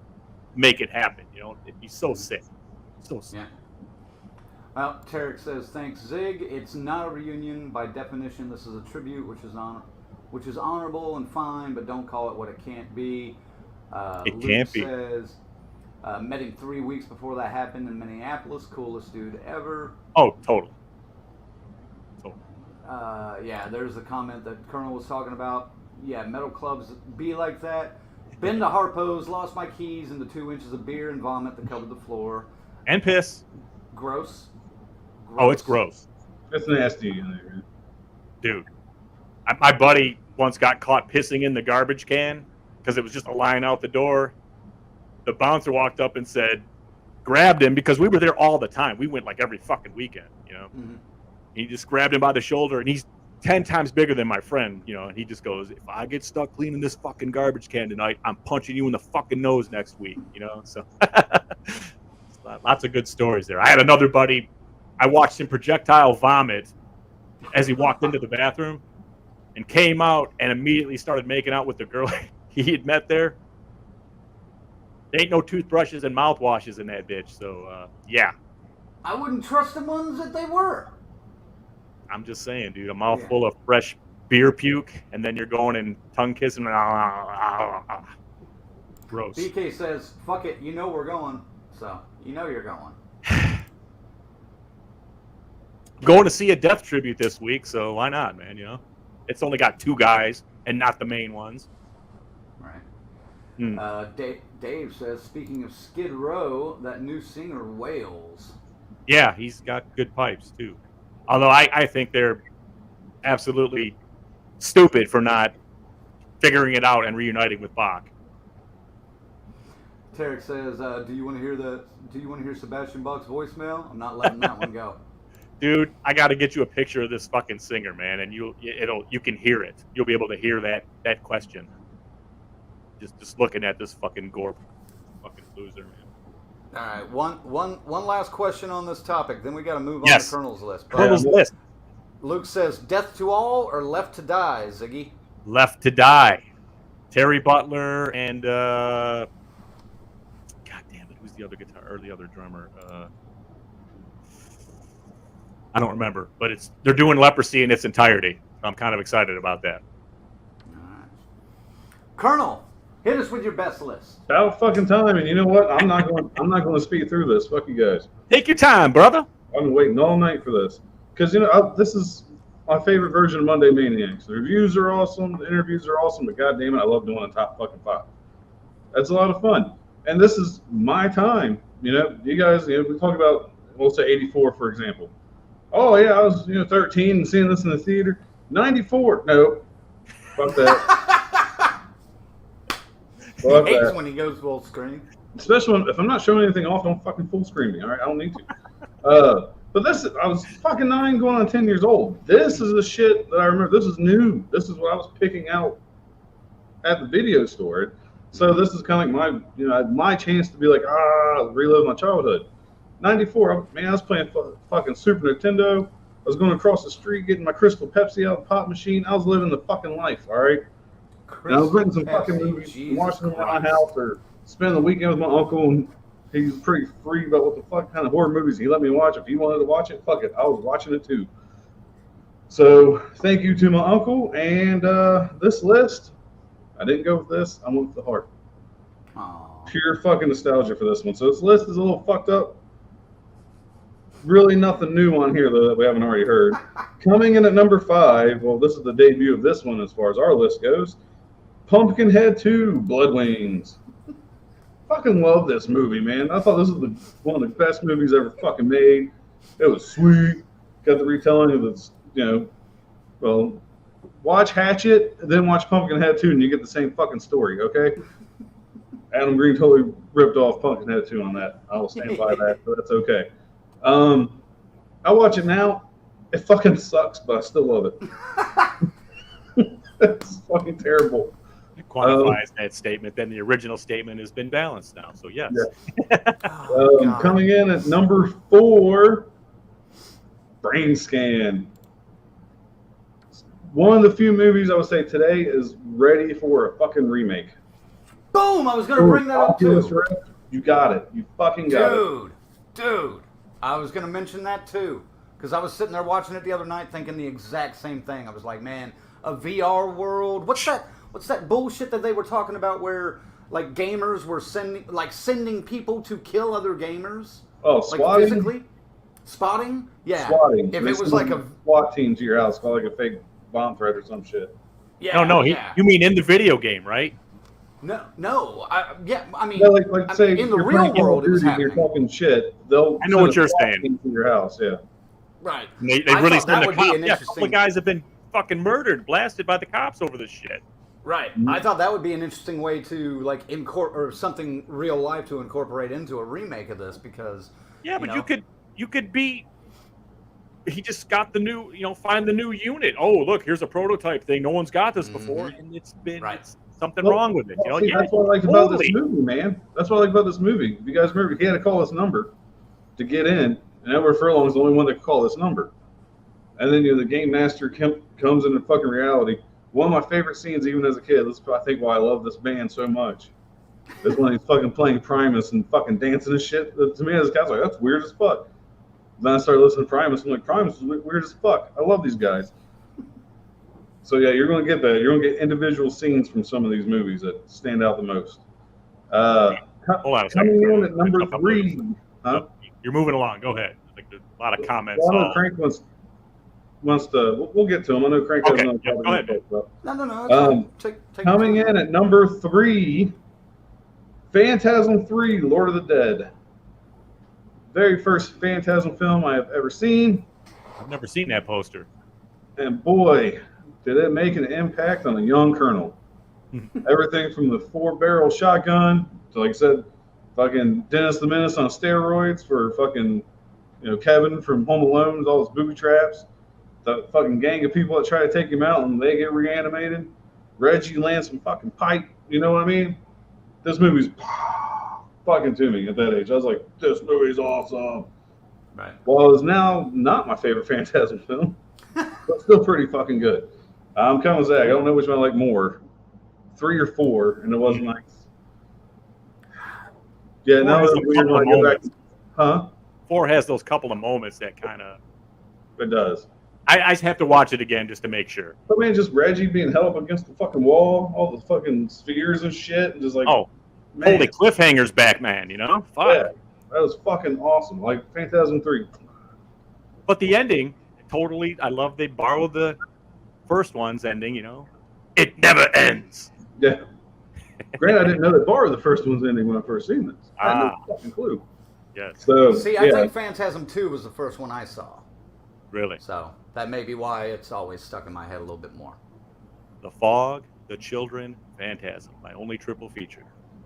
Nice. 1980. All right. So coming in at number 2, sorry, Crank. They'll be pretty close to number 1. That's they're not even interchangeable. This one doesn't piss me off nearly as much as one of your honorable mentions does. Oh yeah, I know. I'm gonna catch you up for that. But Interview with the Vampire. Like I said, as a kid, I fucking loved it. Especially that scene when they're doing the stats doing that cat and mouse game with the chick in New Orleans, and he puts her in the coffin and shit. I was like, what the fuck? Yeah.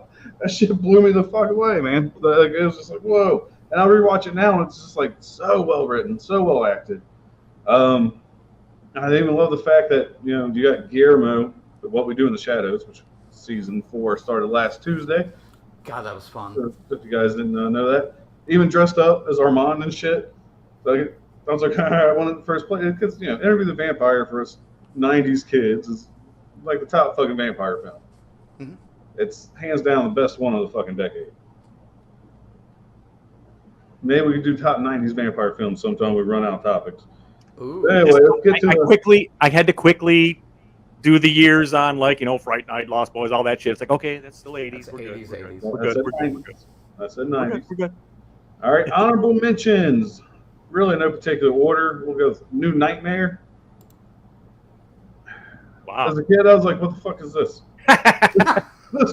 This wasn't the Freddy I was used to. So I really didn't care for it a whole lot. That's why it's an honorable mention. I was like, nah. Now I appreciate it. It's probably one, my top 3 of the franchise because the franchise fucking sucks. Sorry for people that like it. I'm just not a huge Nightmare fan. It's old news around here. Yeah, it is. We've all mentioned that multiple times. But this one's a pretty good fucking movie. But 94 Colonel was just, what the fuck is this? I didn't get it. And I just really didn't like it. Many didn't. My next honorable mention is Wolf.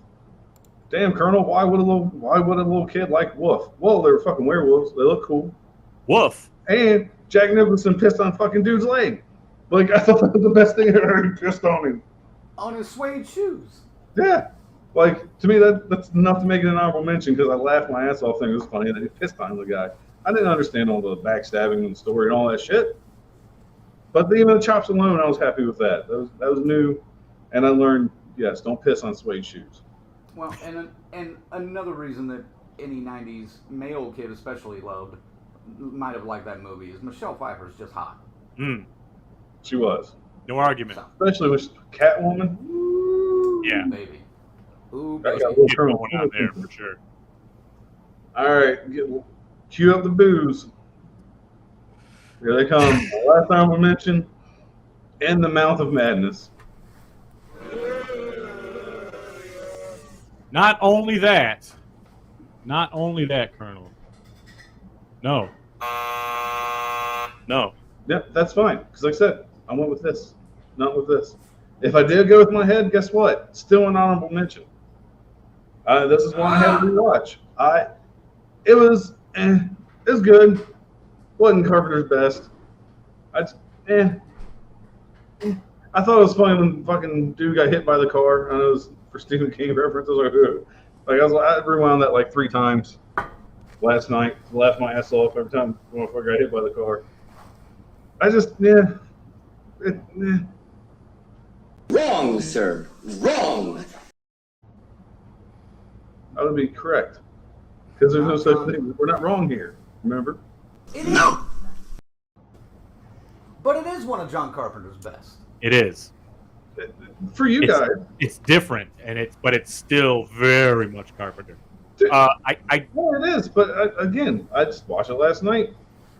I caught myself checking this a few times. I just really, Like the thing all right, so Sutter Kane. First time I seen him, I was like, oh, that's the dude from Beer Fest, the German bad guy. Like, that's the first thing that popped in my fucking head. And then at the end, towards the end, when he's running down the hallway from the Munsters, they look just like the fucking fat worm hallway demon from fucking Hellraiser. Like, there wasn't a whole lot of difference. I was like, okay. It just... I said I wanted to see a little more in that department. Would have made it better. Like, kind of maybe a little more of the Thing where you get to see it a little clearer. But, wow. I'm shocked at this. Dude, like I said, 10-year-old, of course I wasn't going to like this 9, 10. I wasn't going to like this fucking movie. At least it was made his list. way over my fucking head. Okay. But watching it last night, I'm still like, it's good, but one of Carpenter's best. Yes. I'm still going to put Big Trouble in Little China above this. I know most people shit on me for that. It's top They 5 or 6 still above for this. sure. Halloween's still above this. The Thing. It's like I can. Did you almost just say Christine is above this? I almost did, but I have to rewatch Christine. But I'm just Okay. I might. Yeah. This one's too good. Sorry, guys. It's too original. This isn't an adaptation of a book or anything. This is something, he created. And he created Halloween and Big Trouble in Little China and everything else. So did Deborah Hill have anything to do with this? I don't remember seeing her name in the credits, but I'm not saying she didn't. But it was nice that he did some heavy metal music for the opening credits. That was nice. I'll let you do your research, and I'll get to my number 1, which I'll catch more shit. Do it. Yep. Yeah. Do it. All right, so coming at number 1 again, One with the Heart. And technically, it's not a horror movie, but it's about a zombie coming back for fucking revenge. And I'm sorry, I can't compare it to the graphic novel. I never read it still to this day. The Crow. Fuck, did I not? I love this fucking movie as a kid, man. This is the shit. It taught me about Devil's Night. I didn't know Devil's Night was a thing. I know that now that I know that I've been more involved with Detroit culture even before meeting Zach, that Devil's Night is a real thing. Oh, yes. Not so much anymore. Yeah, but man, this movie's fucking kicked ass. I was like, whoa. I mean, fuck. Looked great. Fuck, even as a kid, when you put his hand out and got shot, he's like, oh, he turns around, he's like, I still love that fucking scene, man. At the time, I had the biggest crush on the fucking chick, the little girl. I thought she was hot. Little sidewalk surfer. Yeah. Yeah. I think she was the one that probably needed a little work on her acting. Yes. Today, yes. But back then, 94, fuck no. Yeah. She was fine. And it had fucking Ernie Hudson in it, man. Yeah. I was like, oh, it's Winston. You know what I mean? That's what I know. That's what Ernie Hudson. That's fucking Winston. Lots of guys. Like, lots of those baddies and gangsters and all kinds of Schwarzenegger movies and shit are in that one. That's why it's so good. The name escapes me, but you mentioned him earlier. The villain from The Crow. What's his name again? Michael Wincott. Yeah. Dude, best 90s villain of all time. I remember that motherfucker from Three Musketeers. You know what I'm saying? Like, this dude. Mm-hmm. What happened to him? Raspy ass voice. Really? What happened to him, man? He was just in not too long ago. Yeah. God damn it. Oh, he's in Nope. He's in Nope.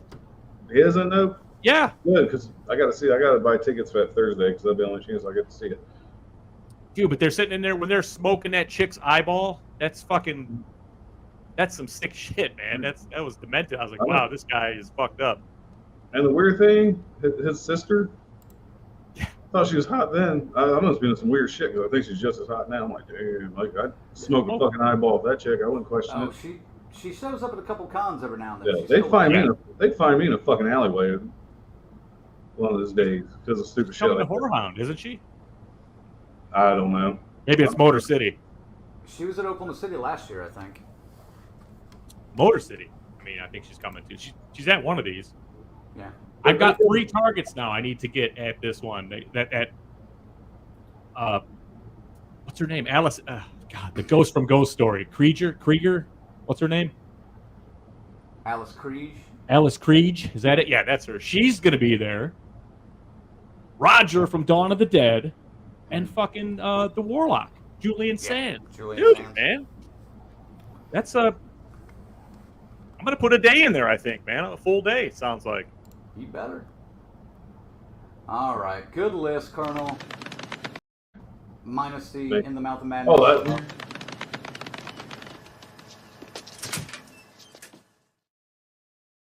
That's what I'm saying. There was like another 10 seconds that clip. That was it. No, I had to cut in and add my little caveat, my little asterisk. You know, kind of like Mark McGuire back in the baseball stats. Yeah. I'm not mad at your troll pick, dude, but wow. Hold on. Tarek says, it's interesting for me. I haven't seen Interview with the Vampire for many years and convinced myself I hated it. I maybe don't think I did. Okay, rewatch happening. All right.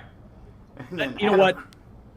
In the years now, all movies are over 2 hours now, so this is that big a deal. This was like one of the earlier ones that was kind of fucking long, you know, back then.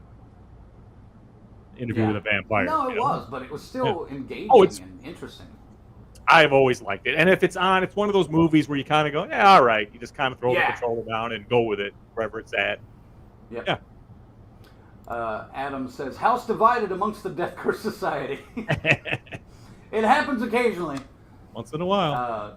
Tarek says, I kind of hate to say it, but I agree with the Colonel.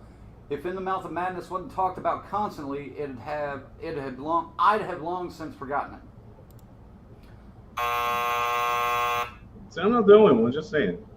I may be in the minority here, but I'm not the only one. You're not the only one, but... Sam Neill's fucking brilliant in that thing, man. That's my favorite Sam Neill role. Yeah, by far. Dave says, Crank just went to fill up his "you're fucking wrong" juice. I like that comment. And no, it's just Pepsi, but you're fucking wrong. Corey says, I side with you, Colonel. I was never big in the Mouth of Madness either. Deserves a rewatch, but I agree with your consensus. Wow. James said Deborah Hill did not produce In the Mouth of Madness. Sandy King and Mike DeLuca did. That's right. I checked. And then when I saw it wasn't her, we had already moved on. So, yes. But thank you. Yes. Tarek says The Crow did not have great acting, but I think it had perfect scripting for its time. It was a great. No. I think the gangsters were all great and over the top. I mean, purposefully and good. But that little girl, not so much. She didn't. She was in over her head even for the little bit she was asked to do. It was kind of. She looked good. I thought she fit that way, but yeah, I don't know, man. I don't picture a little 12-year-old girl skateboarding around the ghettos of Detroit in the middle of the night. You know, that ain't happening. It wasn't believable to me. Not a little blonde white girl. No. Dude, her mom was a drug addict. I can totally see her, skateboarding through the ghettos of Detroit. Maybe once. Maybe not on the east side. Maybe once. Good God. Oh, but you know what? If she's out there any more than once, next thing you know, you're going to be walking down the alley, and then I'm just saying. She's going to be strung out and pimped out. Patricia says, Bai Ling was here not too long ago. Didn't meet her, though. She's interesting to meet. Her English is not very good, so she normally has a translator with her. But she's nice to look at still. Yeah, she was I think that's the one that was in Entourage for an episode or two. Maybe, yeah. Smoking. Now, I can't give you too much shit, Colonel. I mean, you know. No. I'm just fucking with him. It's all our personal list. Yeah, we're just fucking with each other. No, when I sent him my list last night, I was like, I think I'm gonna catch some shit tomorrow. that was one of his comments. And I was like, maybe. That was all I said. But yeah, no, good list. Good list all around, everybody. Even Carrie agrees. Good list, peoples. Thank you,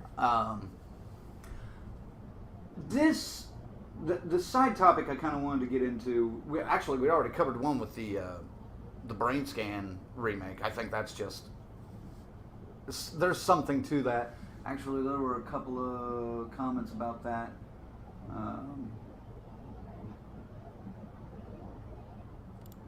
There's one. Tarek says Brainscan is the hackers of horror. It does need a remake, but I'm also thinking there are infinite ways to fuck that up. James says I'd rather swat a fly. And but Tarek says yes, I love hackers. I want a remake of that too, and also do not want that to ever happen. So yeah, I know the sentiment that you're talking about there, but yeah. The topic I wanted to bring up was when you look back at some of the movies from '94, there's kind of a shift in horror that's starting to happen there, because you have character studies like Wolf, you have kind of the emo horror like Interview with the Vampire, you have a movie like Shallow Grave. You have movies like Mary Shelley's Frankenstein, which is got a different interpretation than some of the other, or not, I shouldn't say interpretation, but a slightly skewed look than some of the other classic adaptations that had come previously. And you have movies like The Crow that dive deeper into, the emotional horror and empathetic horror and things like that. And I think that's where that line started to kind of blur between, we can have, serious romances embodied into a horror film now that we hadn't really messed with before. Which led to, I hate to admit it, Twilight. I definitely blame Anne Rice and Interview with the Vampire for all the Twilight fucking movies, which I have never and probably will never see, but that's just me. I mean, do you see that at '94 as being that year that things started to shift and move in that direction, Colonel? Man, I guess I wouldn't necessarily say, sorry, didn't mean to bump the table. Necessarily say just '94 alone. I mean, I think it's just the change in the decades. I mean, I use music as the prime example. You can do the same with horror. And music, you had your glam bands, is all about chicks and partying. And then once you get in the early '90s, it started switching. Grunge took over. You got more substance with your music, a little more meat. So I think the horror kind of, most entertainment went that way as well. It wasn't all parties and your slashers where it's like tits, ass, and throat slashes. Right. It was like, okay, here's our characters. You learn. You go follow the story. I might even say this is the foundation of. I'm drawing a blank on the name. We just talked about it. Elevated horror. Elevated horror? That's kind of where I was going with it, yeah. That's kind of where I was going with it. What do you think, Ziggy? I'll tell you, for me, this is around this time I was missing the slasher genre. I was missing those old formulas that I loved and that scared me so much when I was that young. And I was craving it to a return. Somebody, please make something I can relate to. And granted, I came around on a lot of these things and these new styles, and eventually accepted the adaptations of what was happening. It just, this is where we're going. We're evolving, but I always had that like this sucks. I'm not happy with how they've turned away from the shit I like and my wheelhouse. And it became these newer things. And not that they're all bad, but they didn't affect me ever the same way. I mean, and I hate to say it, even not until like probably '99 when like Demon Knight came out, where I was like, wow, there's a fucking fresh fucking horror movie finally that I can get behind. And when was Hatchet? When did Hatchet come out? That was Hatchet came out 2008. 2008. 2008. Hatchet, yeah, Victor Crowley, Hatchet, yeah, that was. We just did it on the 2000 list. They came out the same year as Leslie Vernon. What are you guys talking about? 95 for Hatchet? 2006. 2006. Oh, there you go. I knew I was a little off, but I think 95 off. Shit. You did have Scream, that was a new slasher in 96. So. What was it with Scream, man? Yeah, Scream was definitely just what the doctor ordered at that time. 96. I mean, it was a fucking slasher, and I was thankful as fuck for that. So that one kind of, I accepted it and just went, yes, this is a slasher. Demon Knight, not a slasher. You know what I mean? Something different, more of a monster movie. Right. And but yeah, definitely, Scream was one of those. What became the exception to the rule at that time. You know, now 2 years past '94, nobody was doing that shit. Wes Craven comes out and reinvents the fucking slasher. And that did launch into a few more copycats came out on the way after that, too. So. Did he reinvent the fucking slasher, though? Because he basically kind of took Nightmare on Elm Street, the original, a little bit of the original Nightmare and a little bit of New Nightmare, and then Scream. Tandem killers, never been done before like that. Do you think just because of that, it redefined the slasher? It was just a different approach to it, and it was cool. Okay. I mean, one guy was crazy, the other guy was just a fucking follower. You know what I mean? But they made it work, and dude, I dug it. And these characters were strong again. We had good acting top to bottom with those kids, so that's why that shit works. I do believe Scream reinvented the slasher at that time. Now, did it stick? Hell no. It lasted a couple years, and everyone fell off that shit again. We didn't really see anything good like that again until Leslie Vernon. Even the Scream sequels fell off that shit real quick. Yeah, I mean, 2, I like 2 because it was a good sequel and it had the same people in it mostly. But yeah, after that, Scream can fuck off like Nightmare on Elm Street pretty much. I'm not a fan. I mean, the later ones, like Scream 4, I had totally ignored that one when it came out. It was 10 years fucking later when I watched that. Or whenever it was, whenever the fuck that came out. It was years later when I saw that, and I was like, fuck, that was really good. I dug the way they redid it, and, to rehash the same bullshit over and over again, to keep finding a new way to have 2 or 3 fucking people involved in it, and just different levels of crazy covering it. I liked 4. I thought 4 was a nice comeback after that shithole of 3 that I did not like. Well, Tarek says, yes, Crank, that's a fact. 94 is where the best parts of the horror tropes begin to merge with character pieces. Luke says, I got a bunch of old Fangoria magazines from the early 90s, and you're right. Also, they were shifting away from slashers to more psychological. Yes. The industry was changing otherwise. If it didn't, it would have died off. And then Tarek adds, good points by Colonel. A lot of media merged tropes in the mid-90s. So... I was hanging on. I was one of those guys going, fuck this. I want my, mask, some kind of Halloween mask and a knife. Or a hockey mask or something to that effect. I wanted that. I wanted that style. Right. Couldn't let it go. One off-topic comment here I want to hit. Adam Turner on YouTube wants to know, is your panel Scream in Cincinnati with Skeet being posted? We unfortunately did not. I think we've mentioned this a couple of times. We did not get that panel. Here's what happened. We got in there. We didn't have the early access badges that year. Something we've remedied for this one coming up because we ain't missing the fucking Thing reunion this year. We got in there. They had some shitty, like I guess I shouldn't say shitty. They had an independent directors, some kind of awards thing going on in there. Mm-hmm. Some people were hip. They went in and filled up the panel room. They didn't leave after it was over. They knew that Scream shit was coming up. And we waited in line for like an hour and a fucking half and got 10 feet from the fucking door before they said, that's it, you're out. So apologies. And we were sick about it. We didn't get it. We will not let that happen again, though, in the future. That is our promise. Yeah, we fucked up. We fucked up. I wasn't there. They fucked up. Hey, we tried to. We went right there and got in fucking line. That's what we fucking did, too. And it just, we knew. I was going, what was I saying? I go, there ain't no fucking way we're getting in this fucking room. Also, do you remember when I was texting you boys? When I remember. Oh, yeah. Can I say it? How do I say it without offending anybody?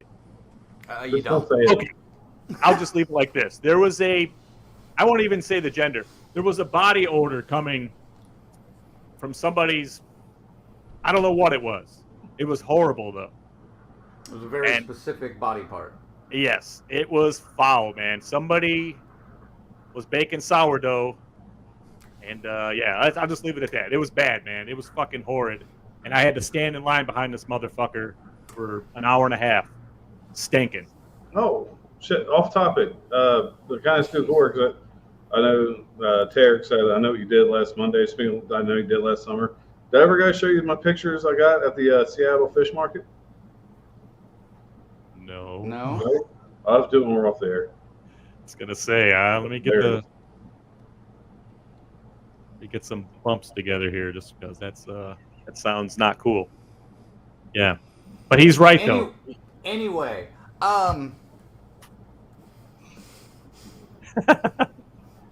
God man, damn it, Colonel. yeah, that's horrible. Anyway, yeah. So I think '94 was the that was the year. I'm waving the smell away because I'm reliving this right now, and I wasn't even there. No, I think '94 was one of those years that had a lot of like just influence in what happened with horror over the years. So that was one of the things I wanted to kind of talk about with that.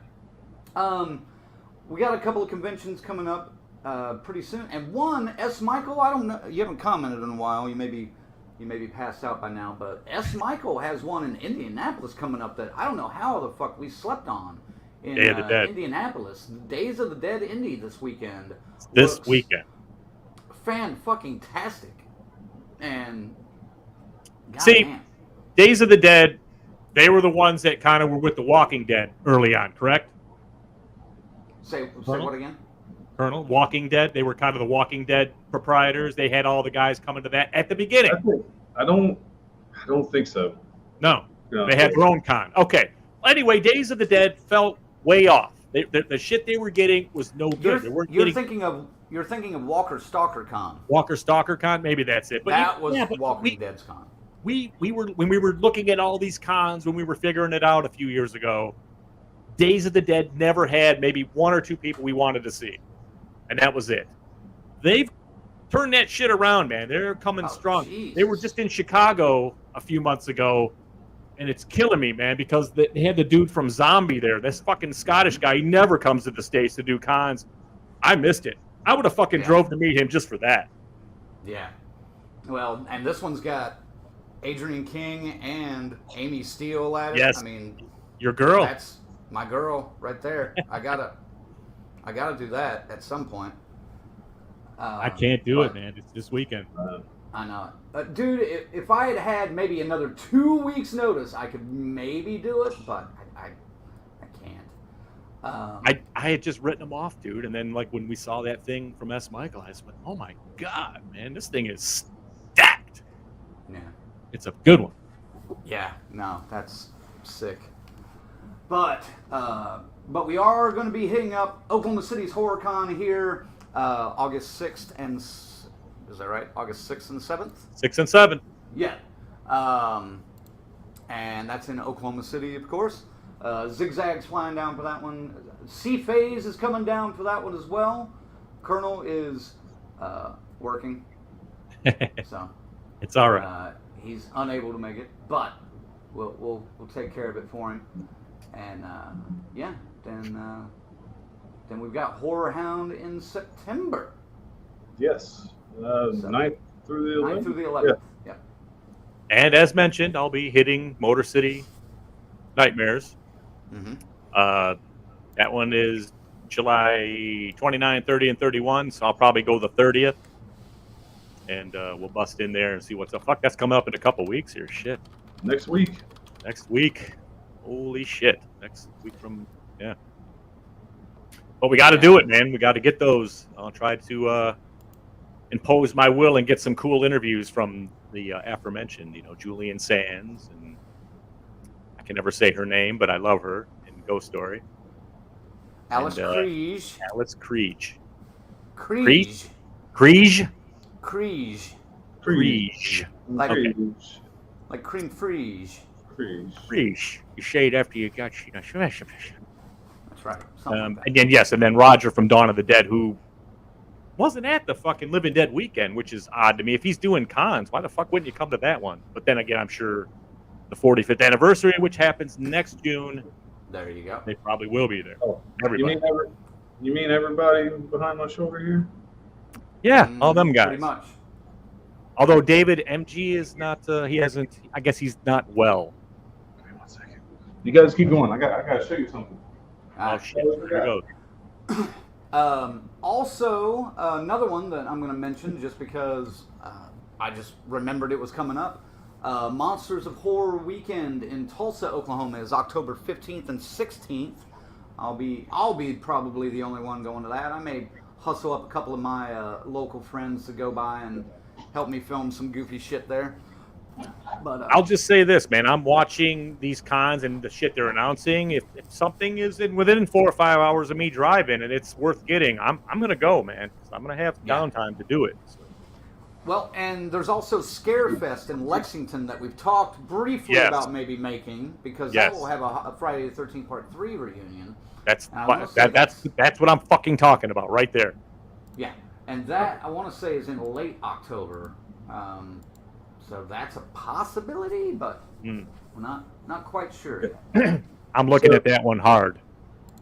So really quick, speaking of cons, talk to you guys privately. When I moved, I'm like, man, I can't. There's a certain item I just could not find, and I was real tore up about, like, fuck, man, how in the hell did I lose this? Oh, you found it.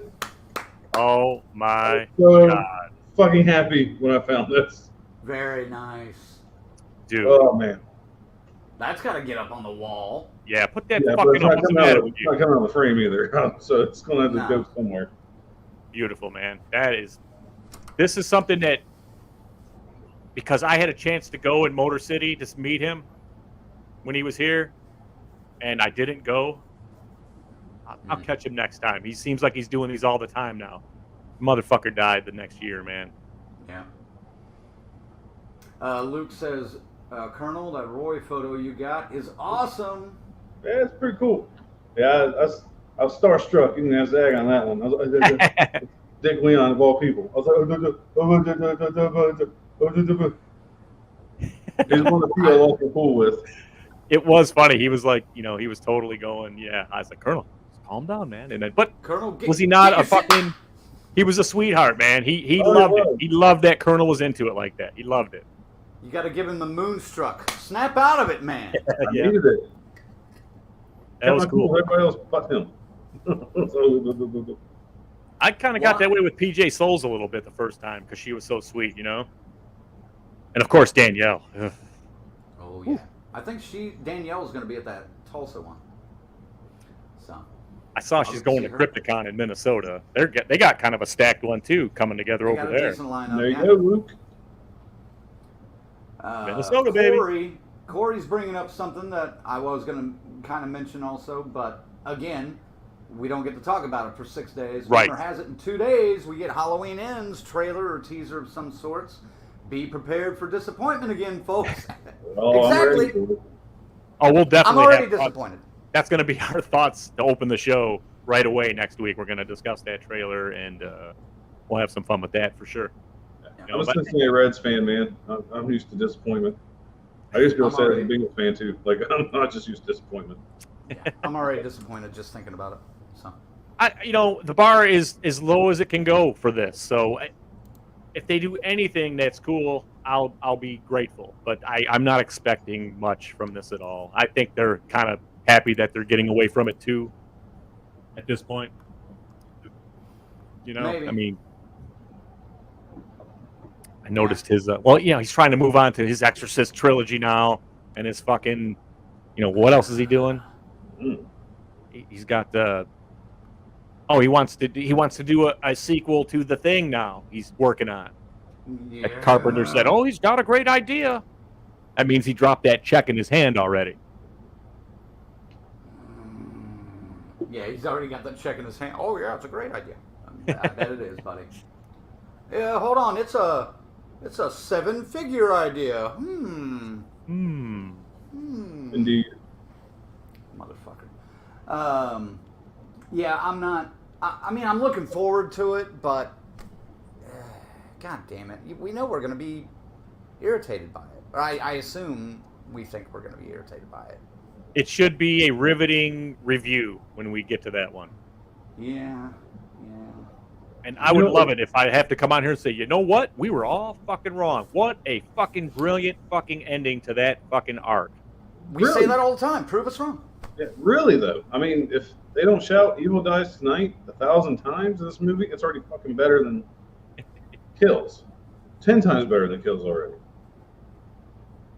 I do really appreciate the retelling at the beginning, though. That was pretty good in that Kills. I mean, that, you know what I mean? They only set themselves up for huge disappointment with where it went from there. So, see, I mean, as much as I originally didn't like 18, I didn't mind it. yeah.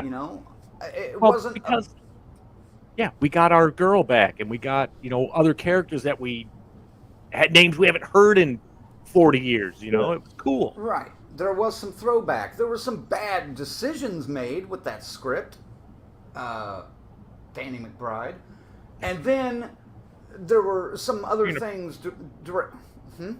Peanut butter on my penis. Peanut butter on my penis. Exactly. Bullshit. Wipe this peanut butter off my penis. Stop saying it, asshole.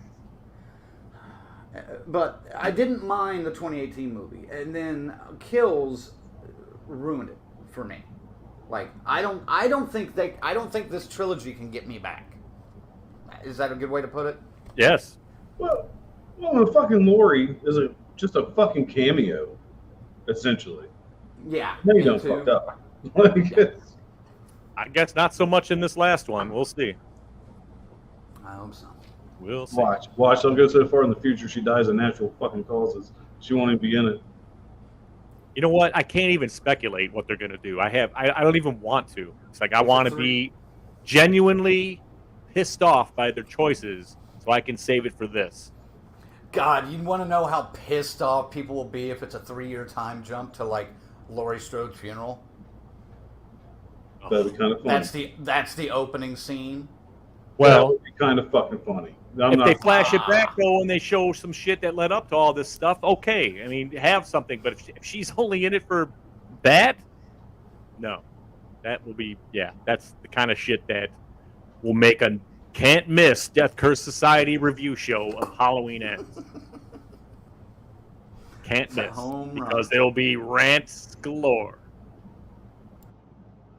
The Colonel won't even show up with glasses on that show. It'll be done. There'll be no fucking point in it. No point. Because he's taking them off every 5 seconds.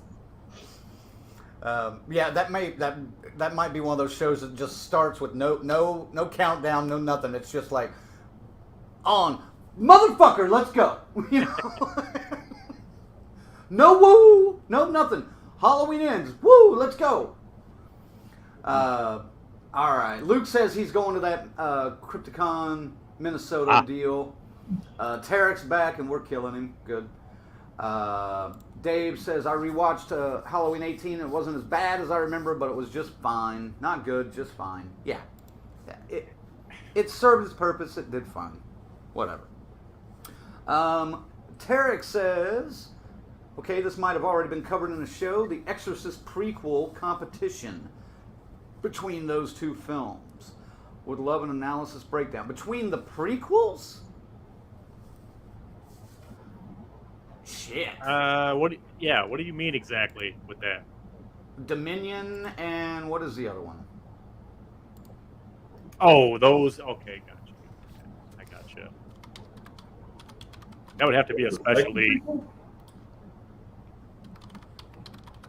That would include The Exorcist 3 and all that, right? Is that what he means? Exorcist, Dominion, and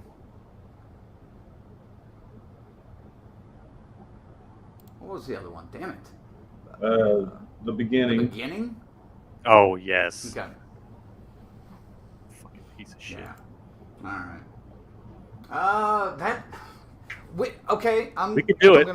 I'm gonna drop some behind the scenes knowledge on the viewers that are still here. We have discussed for sporadically. We don't delve into it too deep because it normally just gets like shot down. But we've talked about doing like a debate where one person is a moderator, one person has side A, and one person has side B, and we argue for the like good points or bad points of certain topics.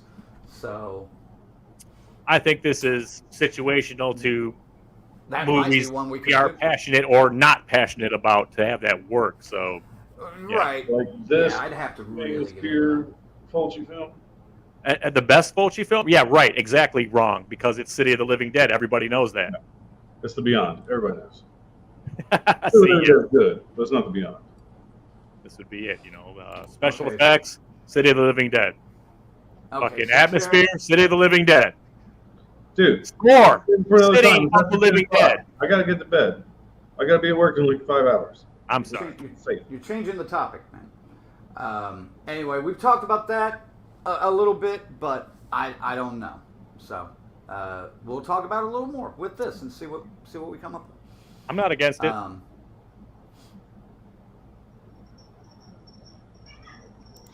Dave's got a good one here. Dave says, I would like them to do an opening scene in Halloween Ends of Tommy Doyle starting the Evil Dies Tonight chant and getting the scanners treatment at about the dies part.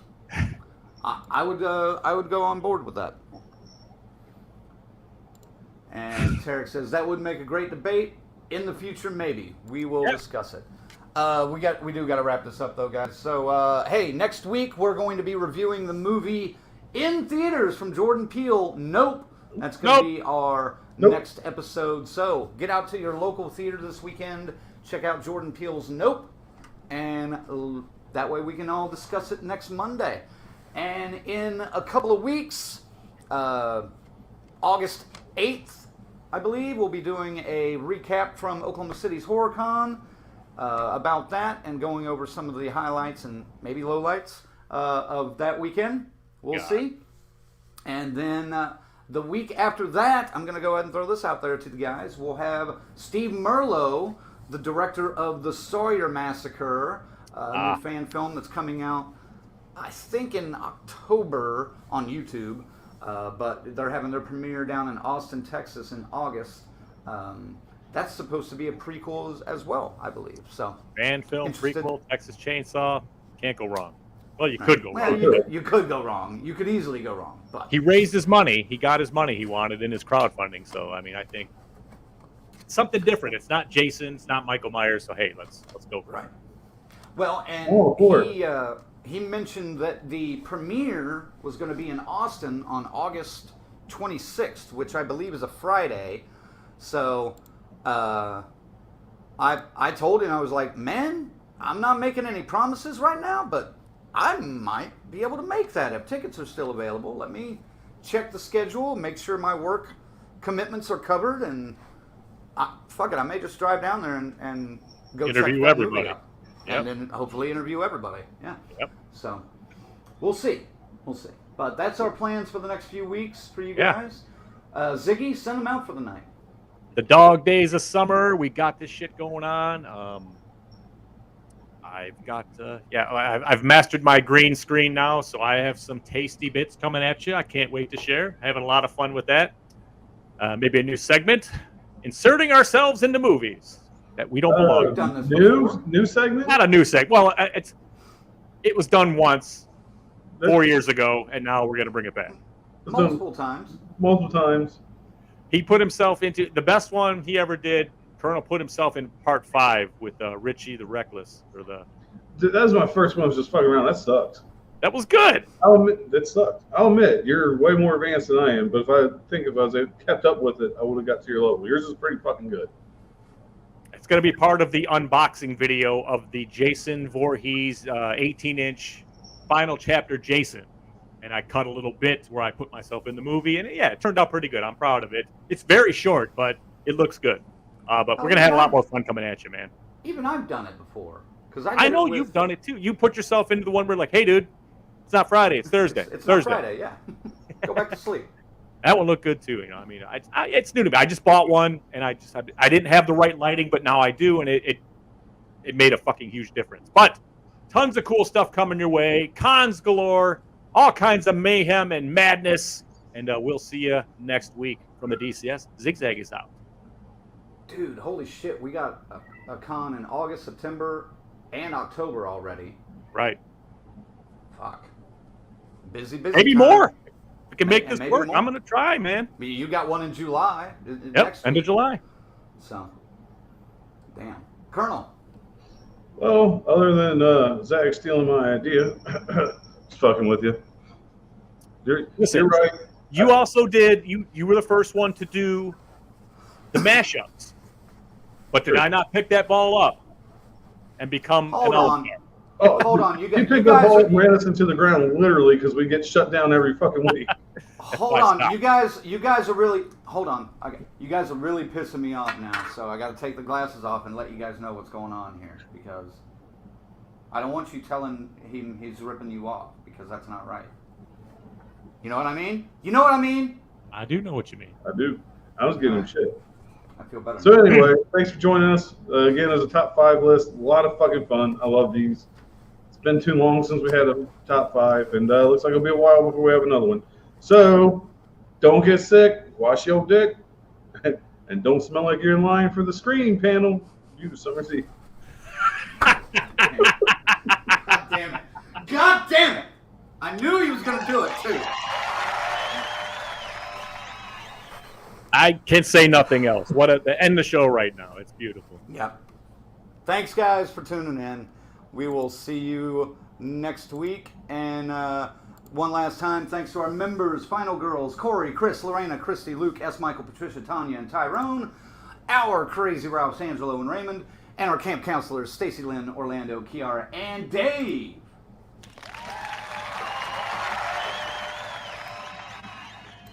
Tune in next week for our review of Nope from Jordan Peele.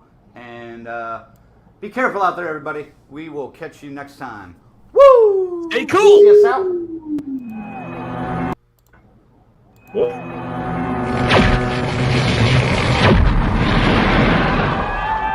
Rock and roll!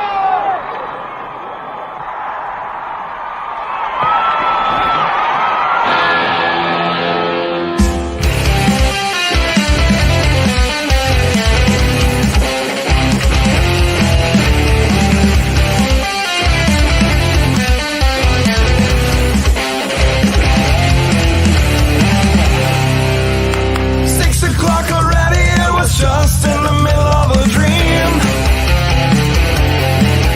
I was kissing Valentino by a crystal blue Italian stream. But I can't be late, cause then I guess I just won't get paid. These are the days when you wish your bed was already made. It's just another manic Monday. It was Sunday, 'cause that's my fun day. I don't have to Monday, it's just another manic Monday. I wish it was Sunday, 'cause that's my fun day. It's just another manic Monday.